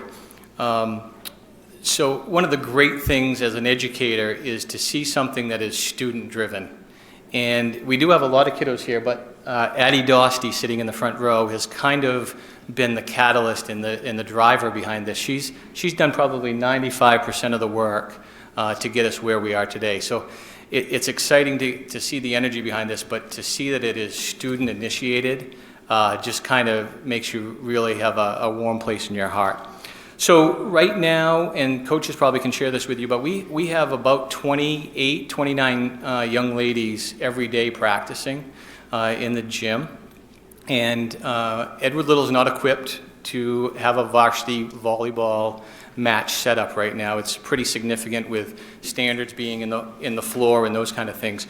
But they've done a great job making do with what they have. Chris Williamson and John DeLorme have volunteered countless hours so far to be with these young ladies. And they're actually kind of ahead of pace where we had so much interest that we had some of the other area schools that have started a club or a JV say, would Edward Little like to come down and just try out a match? So they actually on Monday went down to Brunswick, and I don't know if any of you saw the photos up on social media, but the smiles on the young ladies' faces, that is what high school educational-based athletics is all about. There were true smiles, and it was just great to see. So we've thanked Brunswick for that opportunity. And they're actually going to have a couple of more opportunities to go to a play day in October and have another match in Messalonsky and maybe a couple more that Coach Williamson. I just wanted to give you an idea of what our plan is moving forward, and obviously as we get into budget season and some of the implications that's going to have. So this year we're a club team. They're practicing a couple of days a week. They've got a couple of matches, very, very low-key. I think the girls had a T-shirt uniform making party, that was kind of fun for them. We don't even have official uniforms, but we may do. The plan would be for the next couple of school years to compete at the JV level. And you really want to try to build capacity at the skill level. And in conversations with our middle school principal, Mr. Griffin, who's a huge advocate, he's already started to have the conversation down there about to start the volleyball, so we can start those skills building earlier. And then, if the process moved forward, that we'd really be looking for a varsity team somewhere 22, 23 school year, somewhere along those, to really try to pace that out. Now, I know some of our kiddos that are going to be graduating aren't happy to hear those numbers, but to lay that out. Our facilities, I mentioned, aren't up to standards to host a varsity match. So I've been in conversations with Dave Gagne at Central Maine Community College. They're potentially interested in using our track for some of their track meets. So we really could develop a relationship there and share facilities. One of the great things about volleyball, girls volleyball, is that nobody uses our gym in the fall. Everybody's outside, soccer, football, field hockey. So for them to be inside, they're not competing with anybody for gym time. Nobody's going to have to practice at 8:30 at night. So that's one of the positives. They won't have any conflicts with the facilities. One of the concerns always is what impact would adding a new program have to our current programs. And right now, our participation levels, we had over 250 athletes this fall, but specifically, our girls soccer team actually had to make some cuts, and our field hockey team is at capacity. So to have an additional 28 girls, it's not going to impact those two current sports, not taking away those athletes. It certainly helps us if we were ever looked at for Title IX. To add another female sport really helps when you start looking at that three-prong test for us. And, the expenses for volleyball are minimal. And I have a very brief sample, but, right around $9,000 is what we would be looking at for a coaching stipend, equipment, travel, and officials for those first two JV seasons. We have two tremendous educators that underestimate themselves when it comes to being a volleyball coach. Mr. Williamson and Mr. Lorme are doing a great job. The kiddos love them. So I think there is more than capable coaches in the area that could help us out.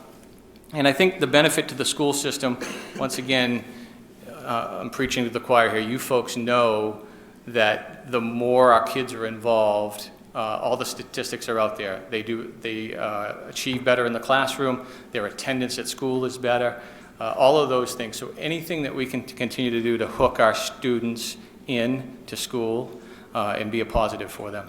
So I've talked enough, you've heard enough from me, I think. Coaches, ladies, somebody want to get up and share your positive experience? Have the ladies bring up their chairs.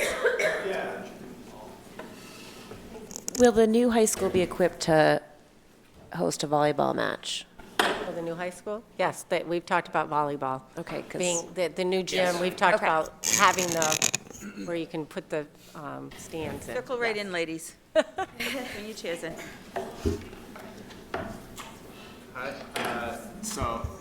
John DeLorme, so I'm the head coach, the club advisor. Chris Williamson, manager, assistant coach, whatever we need to do, we try to get it done, so. That's awesome. I'm Addie Dosty. Olivia Jalbert. Autumn Larson. Maya Powers.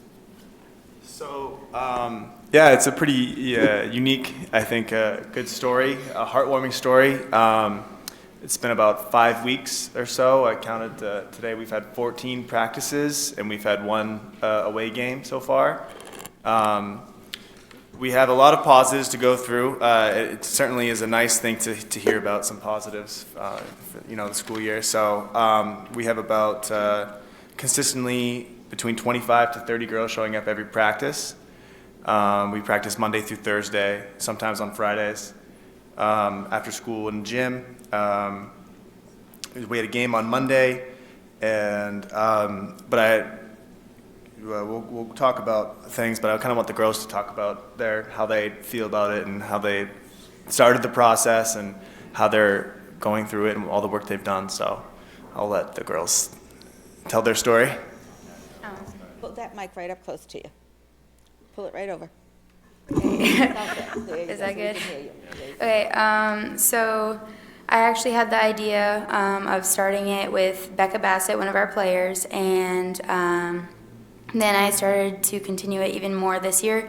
I met a couple times with Mr. Sampson over the summer to try and get it running, and he posted a couple tweets on Twitter, and I tried to reach out to all the people I knew and on social media. And at first, I had only 13 girls talk to me, and we had an informational meeting, and we had over 30 girls show up.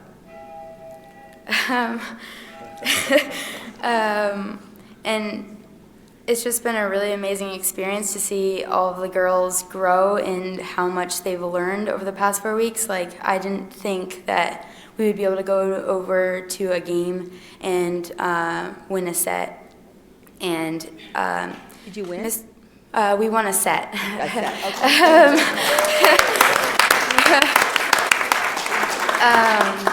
Mr. Sampson said that I did 95% of the work, but really without any of the girls, there would be no team. So it wasn't just my job, it was all of their jobs as well.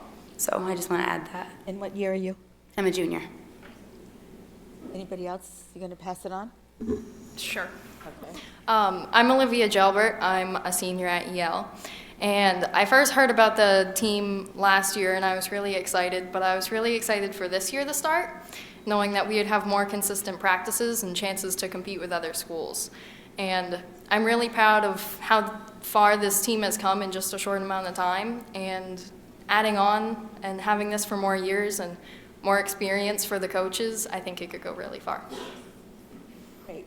Autumn, you're a freshman, right? Yes. And both of them are freshmen, okay? Volleyball's definitely given me experience so far that I've never really felt with sports. I've never felt as welcomed and enjoyed a sport as much as I have so far.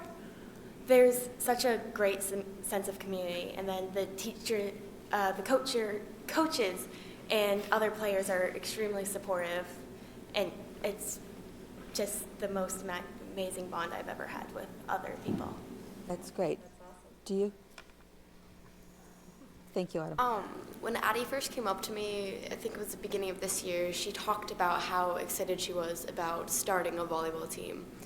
And she was like, we need more girls, and we never expected the number we got.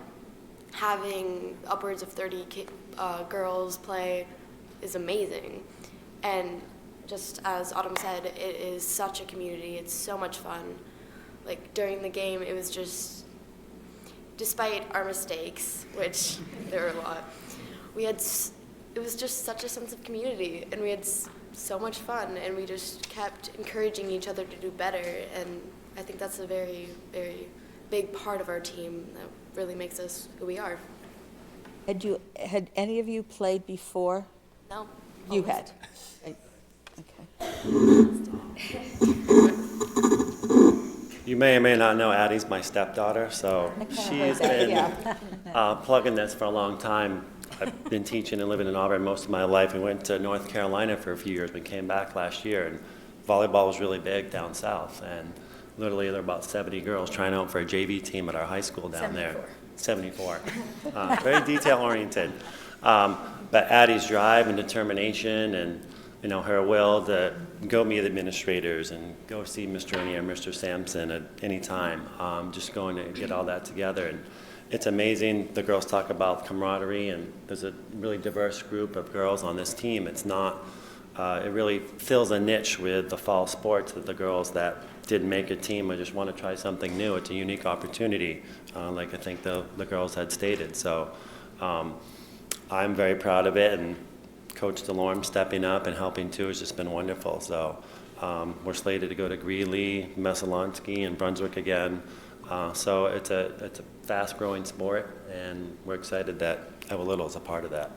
So thank you for your support. Thank you very much. Are there any questions from Pat? I just want to comment that I know girls who play at Gorham High School, and they have a fabulous program down there, and it's done a lot for the girls. One particular girl has gone on to college and probably play on the college level. I've seen them at other college games, and I give you a lot of credit, young ladies. Yes, And I hope this continues to grow. Brian? So I think this opportunity is phenomenal. I think the fact that we're offering kids another opportunity is great. I've had the unique opportunity.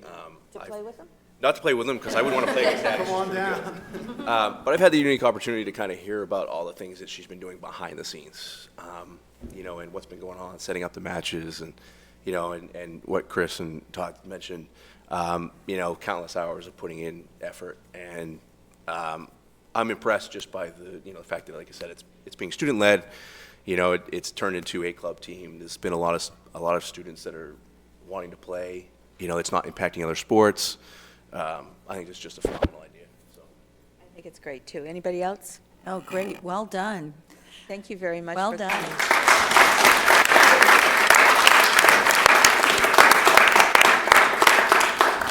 So yeah, we're looking forward to continue this through the fall as a sport, but it's still a club, so that mentality I think is very valuable as well. So any girls can come any day. Eventually the goal is to become a varsity sport, JV first and then a varsity sport.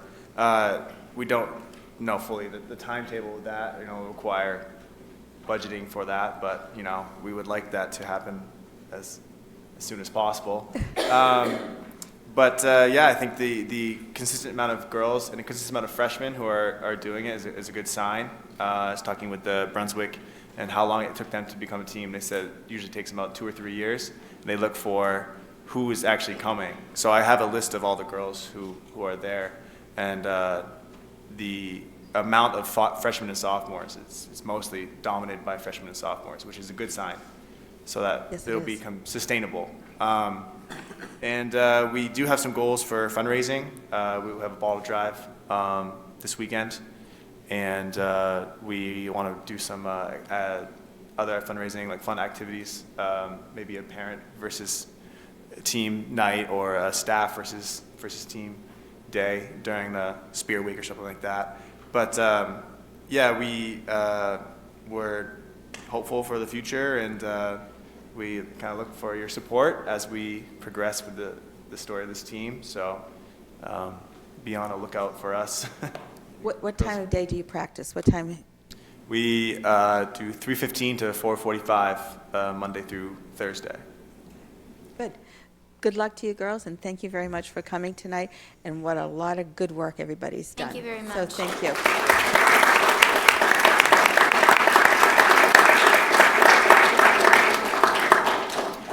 Yep.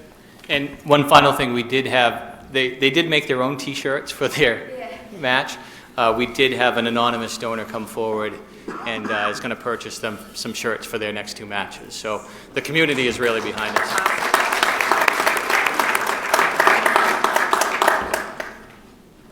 All right, let's move on. Katie, what do you got? You're all welcome to stay, but I know you must have homework. So if you'd like to leave, you're more than welcome to, or you can stay, whatever you prefer to do. But thank you for coming. Thank you very much for your time. Bye-bye now. You ladies.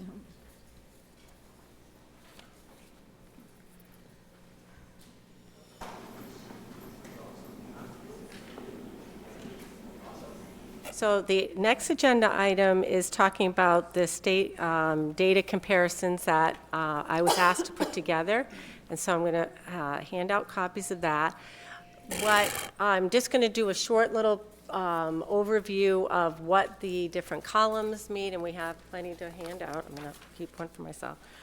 So we're going to do that, and then part of the process will be as you ask questions, any comments and so forth, we're going to gather that, and I've asked Shelley's getting her computer out to capture those, because some questions we may be able to answer tonight, we may not, so we plan on following up at the November 6th workshop is to weave in some of the things that come up this evening where this is an agenda item.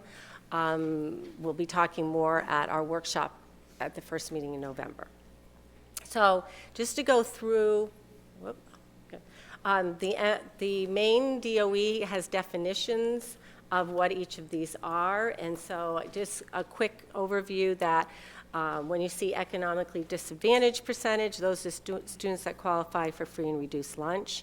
The graduation rates are students earning a high school diploma in 4 years, so that's, you start as freshmen and then you have 4 years to graduate. So it doesn't account for multiple pathways if students choose adult ed as a pathway, or it takes them a 5th year. So just to explain what that means.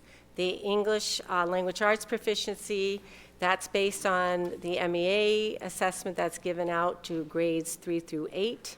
And the 3rd year high school students are given the SAT, and it measures students' percent meeting state expectations. Same for the math. You'll see that as I go, I'm going across the headings.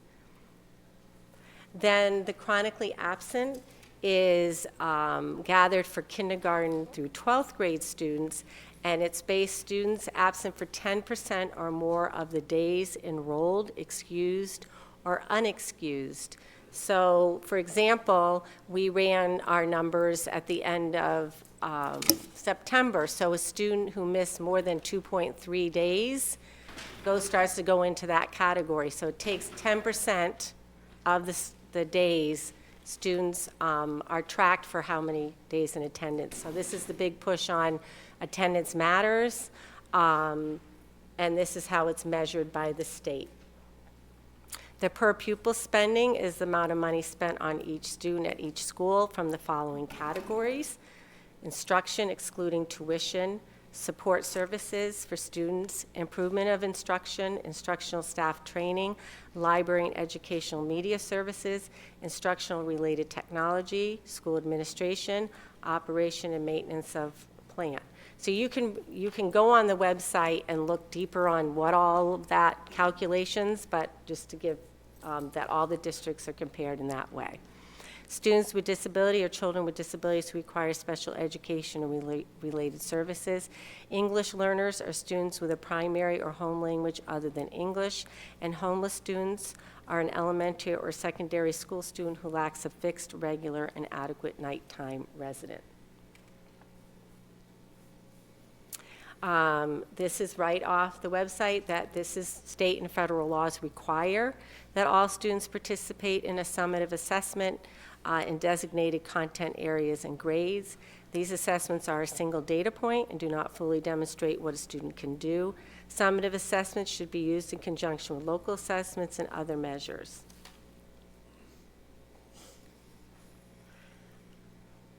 Oh, I want to make sure, do I have the right? Okay.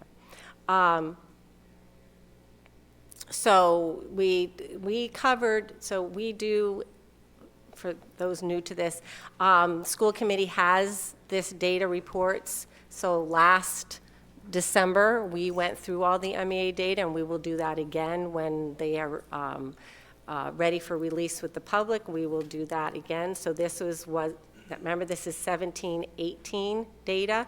So I'm just reviewing what we have seen before.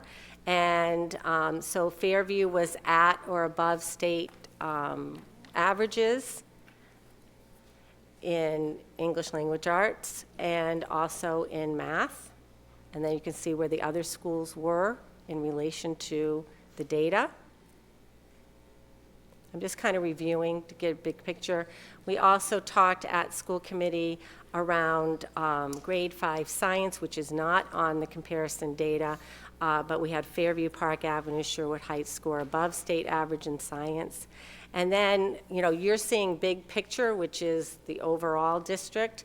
At our building levels, we talk at our schools, then we talk within grade levels, and then we talk student by student. So there's big picture, and then we, obviously at every school, we dive deeper into it.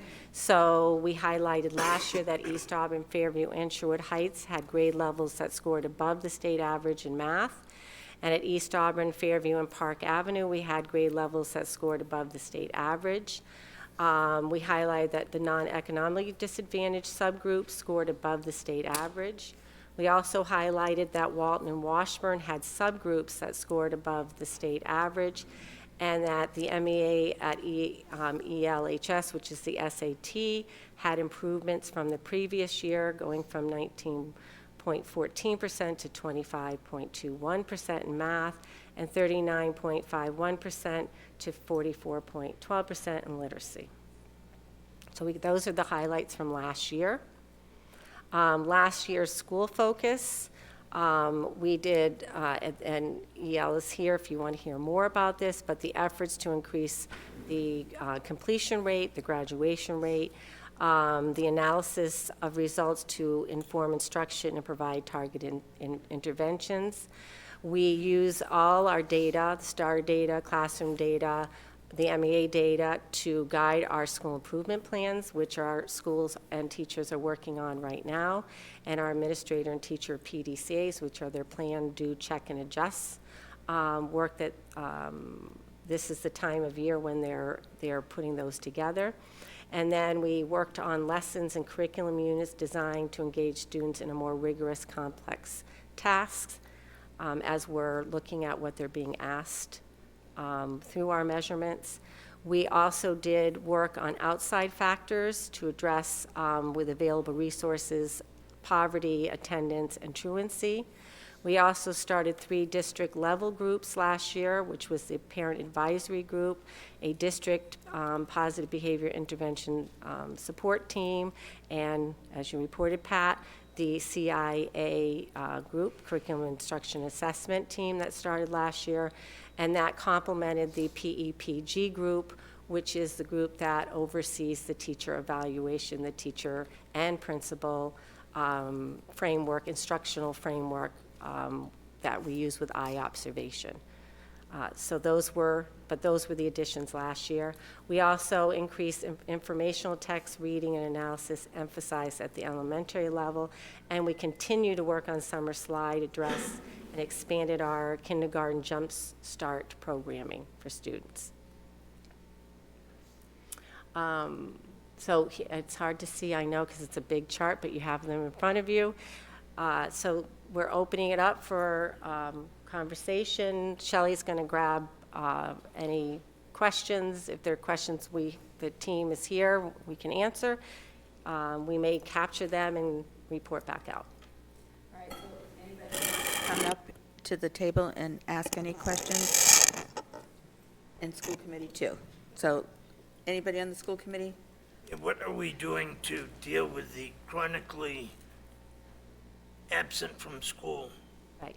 So you will see that on November 6th, some of the work they're doing. A lot of the schools are doing celebrations on tracking attendance daily and encouraging them to have things on their website, putting out things in their newsletters, working with families who are coming up with truancy or chronic absence to see support what's causing the absences. So they do a lot of work with individual families as well to support those families. Brian? Yeah, just a quick comment. You know, if I'm looking at the numbers, by the numbers on here, I'd say we're lower in a lot of categories. But I think what would be good is to take this data, and at least in a few of the categories, and look at, say, the past 8 years, 10 years, 5 years, and whatever, and put all that data on a graph and figure out what the trends are in these categories. Like graduation rates might be a great one. You know, are we trending up? Are we trending down? Are we staying, you know, are we plateauing? You know, because, you know, looking at it, you know, it's, you know, 77.9%, but is that, it's bad compared to the schools, but is it good from where we've been, or are we heading down? I think, like I said, I think there's a few of those categories where we could do some of that historical data and kind of look at trends, and that would help kind of provide us with some guidance on where are the areas to focus on. You know, not that we shouldn't focus on areas that we're trending up, but it just would give us a better idea, I think. Right, and Edward Little's been working on that, and they're going to share what their work is around what you're saying, looking at that data. Besides Edward Little, is each school undergoing a school improvement plan in terms of progress? Because all of these levels, I did some figuring today, and they're all low. They're all low, and I know we can do better than that. I don't know if we have a higher concentration of kids in a certain school who seem to be, your higher achievers, and then some schools may not have the same number of them, but it doesn't mean that they can't learn. If you teach them, they can learn. So I would like to look at, placement of children. Are they in their neighborhoods where they belong? And I also was, as a misnomer there, the students with disabilities. When I looked at that, it looked like we are the 8th lowest in terms of, we have the lowest amount out of 24 comparative schools. We're like the 8th lowest in terms of how many, the percent of children we have with disabilities. I would have thought it would have been the other way around. So I don't know what that's all percent. about. I think the percent is built on your percent according to your enrollment. According to what? the enrollment. Your enrollment. Oh, so it's Right. equivalent So to. does that include all of our students who we do not have placed here but are being educated in other locations, not internally within the city, but at other locations? We'll check on that. Because that would be one question I have. So for me, and I piggyback off, Mr. Belknap, I think that if we saw what each school is working on, and I would assume that this is what they're going to be working on in their half-days. Correct. And to see what their school improvement plan is, and where are they now, and what are they anticipating, to improve by, and at what period of time, and then by doing what tasks and what things. So that's, to me, the nuts and bolts of what I would like to see. Because I think once we really truly focus on that, we will see, improvement in increments, and that's what I would hope that I we mean, all. you can imagine all of our teachers, our administrators, our staff at central office, that is our goal, is to have, raise our student achievement. Right. I mean, we care deeply about that and having every student succeed. And on the first meeting in November, they will be showing you their plans, what they're working on, what their goals on. It is based on MEA data, STAR data, classroom data, things, looking at the whole child. Right. So, yes. And would students be involved in contributing to it, what's working, what's not Right. working? And that's what because they may be able to tell us a lot, and parents as well. Thank you. Yeah, I'd like to speak to the four-year graduation rate. I think it's important to know, I believe that four-year graduation rate, I may be wrong, is mandated by the feds, is that what it is? And we have a significant number of kids who actually graduate probably within that next year. And I'm not sure, Scott, if you have a figure for how many of those kids actually graduate. And if they come to us late, like as sophomores or juniors, we have to intervene and mediate these kids to get them through. And that four-year window for a lot of kids is not enough time. And so I think a true picture of our graduation rate, kids who actually graduate from Edward Little High School. Actually, our district's five-year graduation rate we draw. Okay, so let's So, stay with the board right now. so where, What do you- so Pat, yes. We did that on the slides in the end of the year presentation. Shelley went through where what happened with our completer rate, how many students went to adult ed and finished with an adult ed on time, and other students, and how many students didn't make it. So those are on the slides, and we can review that at our meeting. Yes. Anybody else on the board want? So I just want to, with budget coming up, and I know that right now, schools are starting to put pieces and parts together. I'd like to know how our budgets are going to reflect the school improvement plan, because if they're not in alignment, then we're not going to go anywhere. And yeah, because to piggyback on that, Karen, obviously the schools that are spending $16,000 per pupil and we're at $12,000, if we wanted to get there, that would be an increase in our budget of over $14 million. But the statistics show the schools that are spending more per pupil, their numbers are up. So we have to be really careful where we spend every single penny. Right. So we can add that. That'll be a question, where the resources are, what are they having to support them? And if they're not in alignment, then they just don't belong on the budget then. Anybody else on the board? Anybody in the audience would like to comment on this? I'm sorry. There you I go. know. She snuck up on you. Yeah. Well, I saw her there, and then I didn't see her there. Yes. My name is Victoria Langelier. I live in Ward 5, 217 3rd Street. Oh, I'm really loud. I wanted to make comment to the one part of this that no one's talked about yet. I received this graph earlier this week, and our homeless rate is 2.2%, which doesn't seem like much. I did the math. That's 78 of our students are chronically homeless. And what's to say that those are just the ones that self-identify as chronically homeless? So I went a little bit further. I looked on the city website, the school website, and it shows that we have a liaison, and it gave spots for information, but that's it.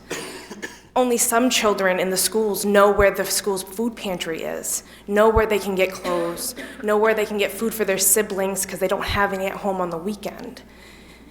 We only have one youth shelter in Androscoggin County, and that not only is a youth homeless shelter, but it's also a flow for the youth center, which is a correctional facility of youth that come into. So we're mixing homeless youth with kids coming out of the correctional facility.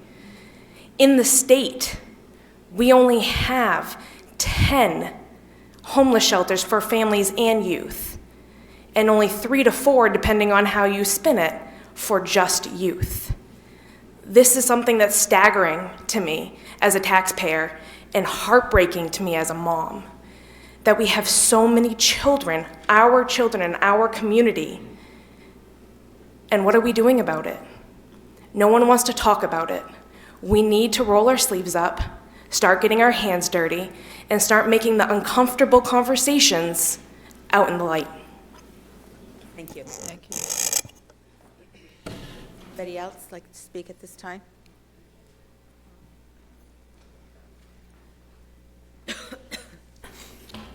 Brian Crocker. I am a second grade teacher at Sherwood Heights. I know I've been asked by parents to get some more teacher feedback into this group. I know next month we're going to speak kind of more by building and things like that. But from a teacher perspective, we are focusing so much on chronic absenteeism and parent engagement in our school buildings. I know Faith brought up Remind.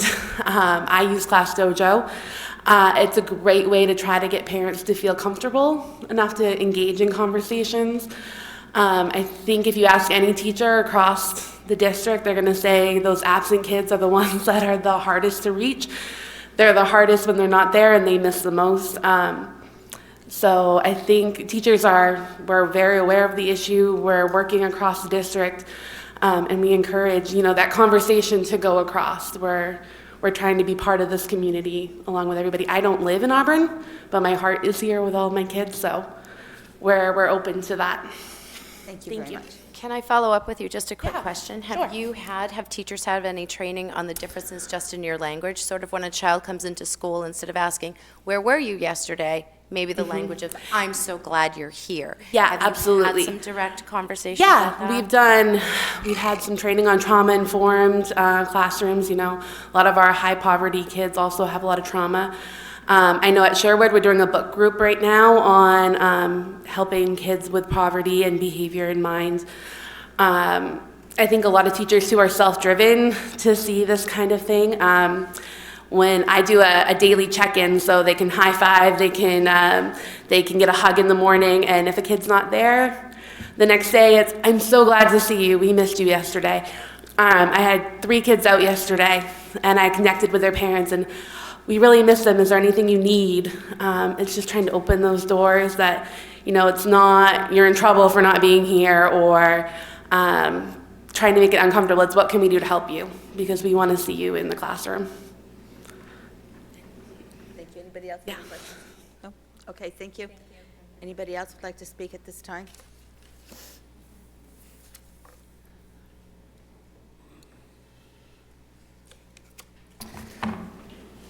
Hi, Laura Garcia, 20 Skillings Corner Road.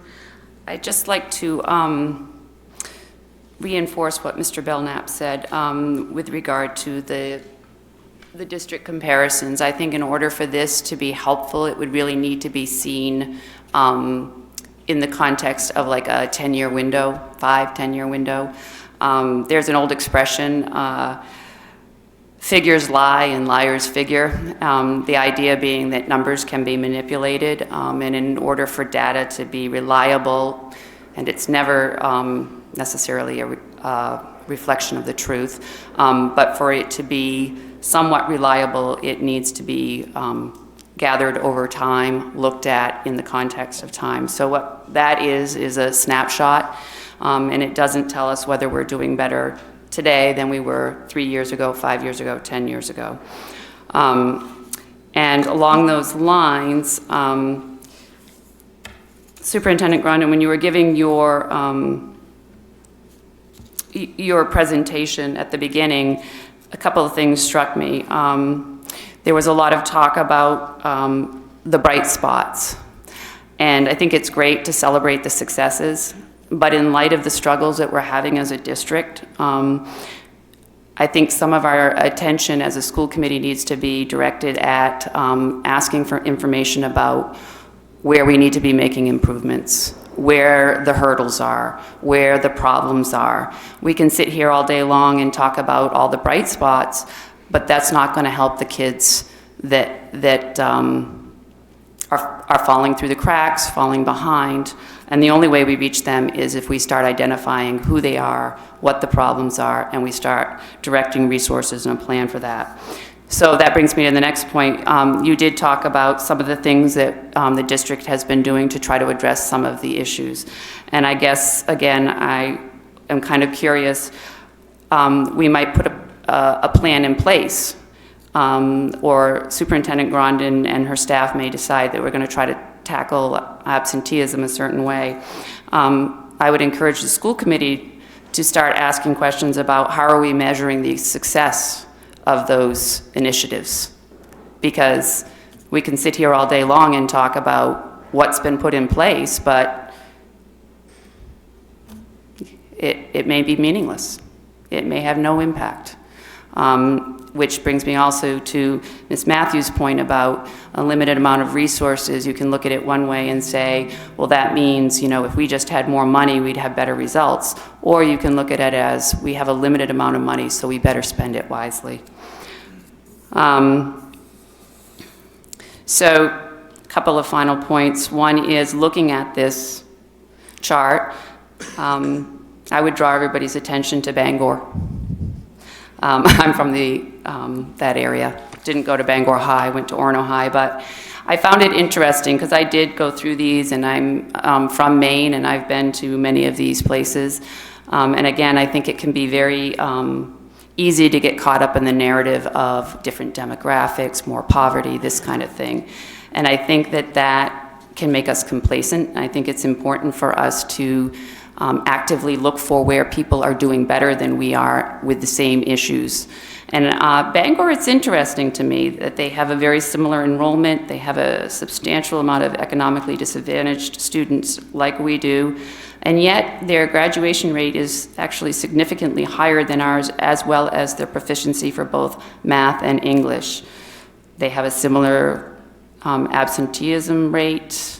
Their per pupil spending is a little bit higher, but not like Portland. It's not up there, you know, at 15,000. So again, I think it's worth looking at these and maybe, you know, considering a dialogue with some of these districts.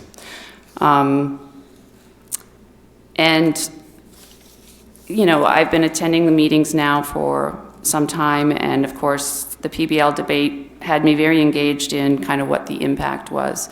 And I know that all of you received the historical data with regard to the STAR testing. And tonight we heard a lot about the data from STAR testing being used to inform instruction. I've heard about data walls from teachers and compiling data and showing growth and ratings for them relative to the data. I think it's safe to say some teachers are frustrated with the amount of emphasis on that. But I've recalled that on several times when presentations have been done, we've been told that the MEA test is much more rigorous and therefore not necessarily a good indicator that the STAR tests are better. So I actually took a fair amount of time and reviewed the historical data for the STAR. And I found a few things that I'd just like to note tonight, and I know I've shared some of it with school committee members. With regard to reading proficiency in our district, in the past 5 years, our spring proficiency, so that's testing at the end of the school year, for K through 8 has dropped to the lowest it has been in the years from 2010, 2011 to present. It was at, 17-18, it was 62%, 18-19, 61%. That was one observation I made. And quite frankly, in the last 5 years, it's been trending down. Whereas in 10-11, it was 63%, 11-12, 66, 64, 64, but then we start getting into the 61, 62 in more recent years. With regard to math, likewise, we start seeing a trending downward. And then there's one other point I'd like to make, and I did go through every single cohort as well in the math and reading, but that's too much detail for tonight. But I would like to raise one point. I have found, or the PBL, MCL vision, that math tends to lend itself to it. My daughters have advanced quite fast through the ALEX program. Math tends to be black and white, more open to the yes and no on the computers. What I found in looking at the historical data, which was really interesting to me, and I mention it because, again, time is going by and this is impacting students. From 2015 forward, there is a very marked trend of, it used to be that we would have our fall testing, we would have our spring testing, we would show growth, and it would be 1% to 2% growth over the year. When they come back in the fall, we know that there is summer loss. So we would see some loss, 3%, and then by the end of the school year, they're back where they were with a growth of, again, 1% or 2%. But it consistently stayed around 69% or so. 2015 forward, there's a very marked trend that when they go away for summer, when they come back and test in the fall, there's a huge drop. And so our growth percentage looks big, 8% growth, 10% growth. But actually, we're making up ground that seems to have been lost. For me, it flags just an issue of whether the ALEX program, which I've heard only requires three correct answers to move to the next level, whether we might need to take a look at that for retention. I just, again, it's not that I have a problem with the program because I think it lends itself better than science or English or social studies. But that does concern me because, as you know, math is a building process. So, thank you. Thank you. And just to comment, we will bring information around that, especially math area. And you must have been reading our mind. We talked about the visiting of Bangor at our A-team meeting on Tuesday. So you're thinking about us visiting the Bangor School Department, so we were on the same page on that. So we did discuss that. Yeah, we did discuss that at A-team meeting this week about setting those up. So Katie, can I ask a follow-up question to that? Are you going to visit specifically to look for instructional practices that are impacting student learning? Absolutely. Thank you. Barbara? Hi, Barbara Holonik, 134 Nottingham. I just want to clarify in looking at this chart that this means that 71% of our graduates are not proficient in math when they graduate? This is the SAT test. Right. So yes, by the SAT measurement, we have 28% of our students. This is only in general. 28%. It doesn't have the. It's not the high school alone. Is that what you're asking? Well, it seems that everybody has a proficiency percentage, and to me, a proficiency percentage of 28 is frighteningly low. because that means only 71% are proficient. Right. How do we send, how are these kids graduating if only 28% of them are proficient? It's pretty frightening. And now I guess I understand why a lot of these graduates are having to start at community colleges and retake a lot of their foundational classes, their English and their math. These numbers really are tragic for our community. Isn't much better. Anyone else like to speak at this time? All right, thank you very much. Thank you. And Pam.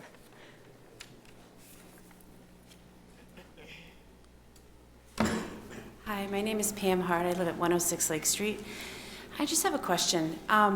You said you were going to go visit Bangor, and that just came up this week. I just find it I just want to know why all of a sudden you want to go visit Bangor when probably, my son is a junior, 4 years ago, 3.5 years ago, I was in a meeting with you, Katie, and some other parents, and we discussed how Bangor is very similar to Auburn in demographics, and how their scores are much better than Auburn. And what are they doing that we're not doing? And what can we do? And this was brought up 4 years ago. What is it that all of a sudden last week you want to discuss going to Bangor, but this was never brought up 4 years ago when... To clarify, we talk to districts all the time, getting ideas and putting things in place. For example, the freshman teams at Edward Little, the recovery time, the JMG, Jobs for Maine. We're visiting. I've talked to the superintendent in Bangor prior to that. Scott Anir spoke to the principal at the time when you and I were having the conversations. So part of our discussion was they had a blue ribbon school come out. I reached out to Betsy Webb, the superintendent, said we'd like to come for a further visit. So it's ongoing conversations. I mentioned that because Laura brought that system up. So no, it's not the first time we've talked to other districts about what they're doing. And So what do you think you're going to get out of talking to them now that you didn't get 4 years ago? Oh, you can learn all the time. So it's ongoing learning. Well, thank you. I'm glad that you're talking to other schools and that you are collaborating, because I think collaboration is a huge component to education and to getting a better school system. And as Barbara had said, I'm also frightened of the fact that a lot of, we're seeing a snapshot, as Mr. Belknap said, of what is going on, but this presentation really does not tell us very much when we don't know, as compared to other years, how well we're doing. If we're trending upward, great. If we're trending down, that's a concern. It's also a concern, I realize this isn't high school numbers, but it's also a concern that district-wide, that we are not proficient.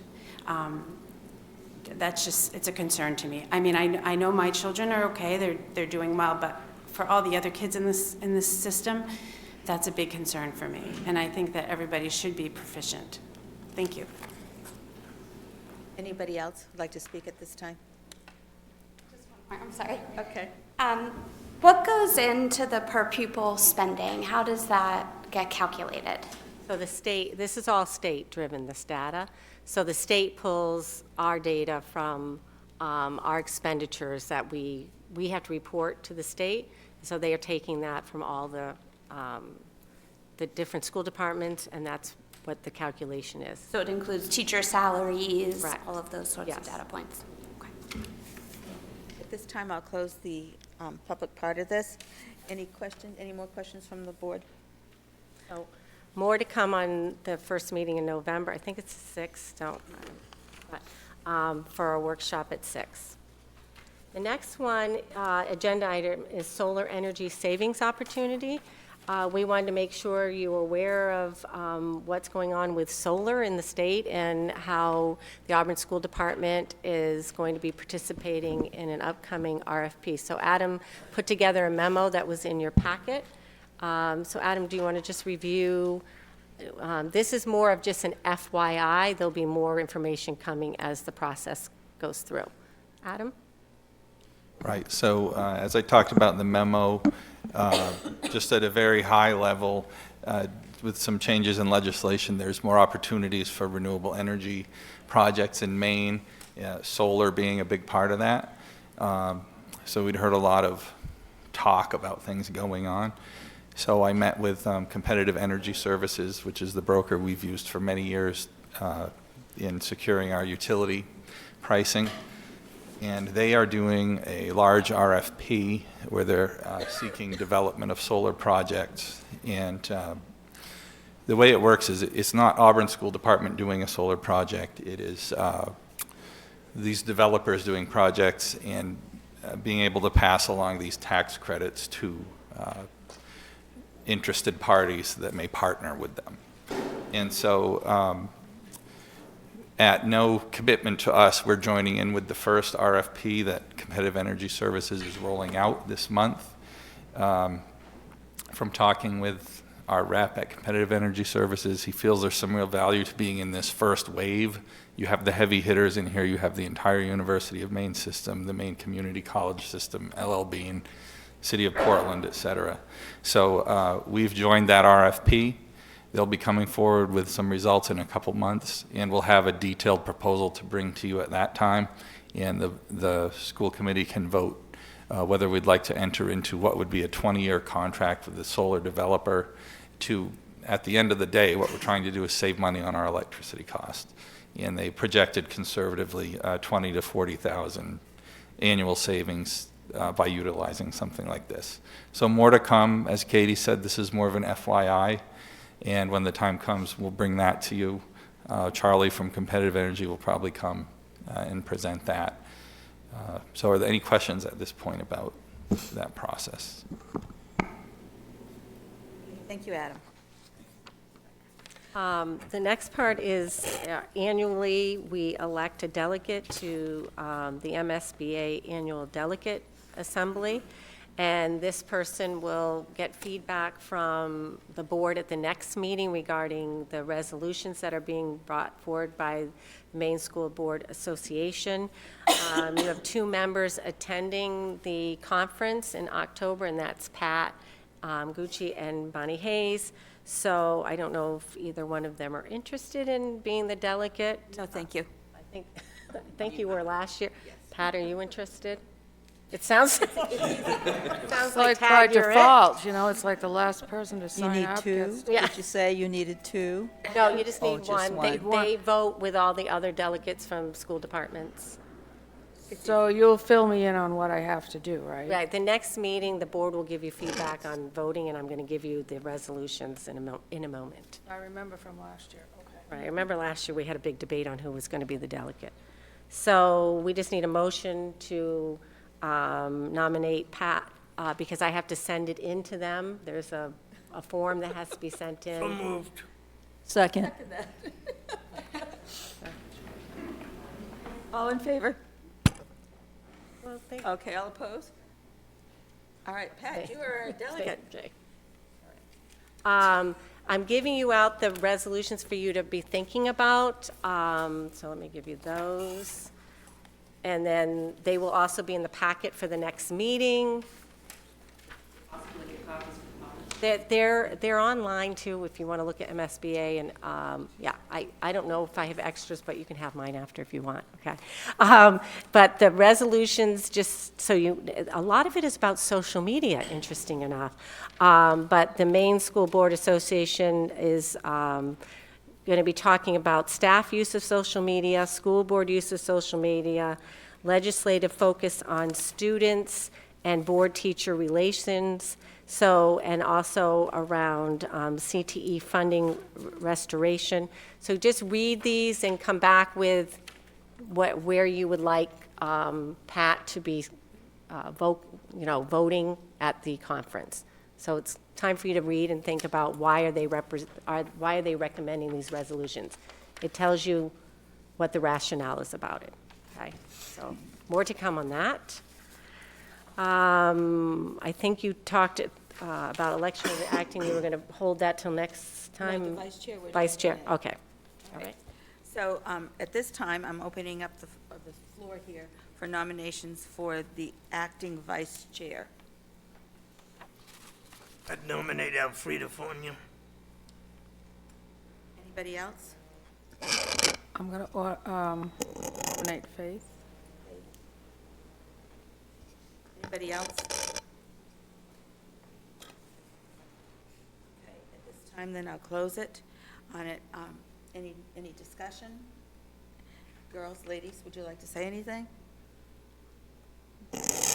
I will say I did, Katie sent out an email. If anybody was interested, just let them know I did email Katie and Bonnie last week and let them know I'd be willing to do it for the rest of this term. Okay. All right, so at this time, we have a motion. We don't need a motion, right?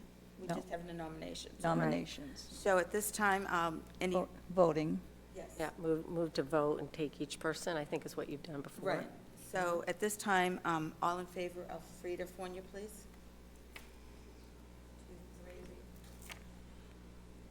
All in favor of Faith? 4, 5. And Brian, you're abstaining? Yeah. Okay, so you need to have Excuse me, 5. excuse me, Oh, we're you in the mean middle of- opposed? It's because you might not have done opposed. Like, all in favor, all opposed, all abstaining. So you want to start again? Just start again. Okay. Excuse me. What? I thought you said you wait until next week. There's No. need to, if you're going to elect the chair next week, but if it's not you, there's no need to elect the vice chair tonight. That makes sense. I know it's late, but We're all tired. otherwise you're going to oust yourself if you don't, it doesn't make sense. Right, we were trying to clarify that, Right. so. I think it needs to Thank wait. you for clarifying. Something, I agree. God forbid, happens to you by 2 weeks, yeah, so, okay, well, sorry. All right, so sorry, girls. So do you want to, Negate this. I think it happened when we were doing the agenda, way back. It happened a week ago, Yeah. so let's just negate this for now. Want to take Sorry, a vote to not do it? Yeah, why don't you take it let's off? Take a vote to take it off the agenda. All in favor? To take it off the agenda? Yes. Move to take it off Yeah. the agenda. Thank you. Okay, and we'll move it to the next agenda, okay. Okay. All right. The next item is subcommittee appointments. So I know you got people who were interested in serving in Tom Kendall's role, so. Tom Kendall served on 3 committees. Right. Okay. The first one was the ELHS committee, the second one was the negotiation committee, and the third one was the policy committee on it. So I had a person, Dan Poussin, reached out and said that he would be interested in policy. It cannot meet during the day. Dan has a business and he needs to attend to his business. And my understanding is that we will accommodate it on it. And also, Brian, you reached out to that too. And if you'd like to be on it, we can certainly use 3 on that one, on it. And Mr. Manili, you are on that also. Okay. Correct. The the new Edward Little High School Building Committee, Pat Gucci has reached out and said that she would like to be the representative to that. And she has served multiple building committees over many years on this. So it's an appropriate appointment. Has been attending the current. Yes, and she has been attending those, so it'd be appropriate that we do that, she be appointed. And the negotiation, Faith has been working on this off and on over the last years, so I reached out to Faith, and she said that she would do it also. So, and Brian, are you interested in doing another one, or are you overloaded? The negotiations, Brian. How about spreading it out? You want to be on negotiations? There may be some others here who They are had interested. reached out. Okay, last week, they Yeah. reached out to me. They reached out, and that was it on it. So Yeah, Brian? the three that I had reached out to you for was either policy, the new ELHS, or negotiations, so. So you can serve on two of them. Okay, so we'll Can you- put, Okay. we'll thank put you on negotiations as well. Okay. Oh, I think that's what he said. Okay. Yeah. So he's going to do policy, negotiations with Bonnie and Faith. Is that what I'm hearing? Okay. Yes. All right. Okay. So there's no need to have a vote on that. It's an appointment by Appointment. the acting chair. Right. All right, where are we now? Now we're on committees. Committee reports. Finance Committee, we haven't met. The Policy Subcommittee, Bob, have you met? No, we have not met. I have not met. Michelle, was there any meetings? No, okay. Let's see, the Wellness, no meetings. Communications, We're not doing that. okay, so that one should be. The Audit Committee, nothing, no updates. Pat, the Curriculum Committee? No. The Transportation Appeals, Dan? No. Brian? No, okay. Community Learning Center, Pat? We haven't met, and neither has the Share Center. Hey, Okay, thank they'll you. be meeting in December, just to let you know, Pat. I wondered when they were going to CLC. start. Okay. Okay, and there's no negotiations at this time. And the ELHS Building Committee, the new one, it hasn't met since last month. And that leaves the City Council report. Nothing related to education, so I Okay. won't report that. Okay, good, thank you very much. Okay, so remember, it's Alumni Weekend, we need volunteers, call Celeste on it. Upcoming meetings, just the 16th is you will have a 5:30, and it's 5:30 to give you more time. That's when you'll be reviewing all the superintendent evaluation material prior to the regular meeting at 7. And for that meeting, I'm going to be covering enrollment. That's an agenda item for that, which will also include the information that Elfrida asked about student leaving and coming information.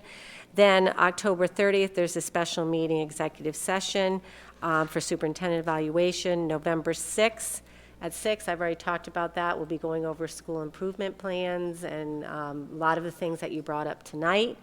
And then a regular meeting for the November 6th. And then November 13th is a special meeting executive session around the superintendent evaluation contract information. So I just want you to have them ahead of time so you can put times and stuff in your calendars. So I ask you all to, Bob? Can I suggest a future agenda item You can? Of course. so I get on the list for next week? Sure. You can? I would like to discuss why the Auburn School Committee does not have a human resources department, Okay, the pros and cons of that. Okay. okay. Any other agenda items anybody would like to see for the next meeting? Right. Dan? Are we doing the chair and the vice chair, or we just? Yes. Okay. I think you do both. We'll do chair and then vice chair. Yeah. Okay. Anyone else? Okay. All right, at this time, we don't have an executive session, and I will,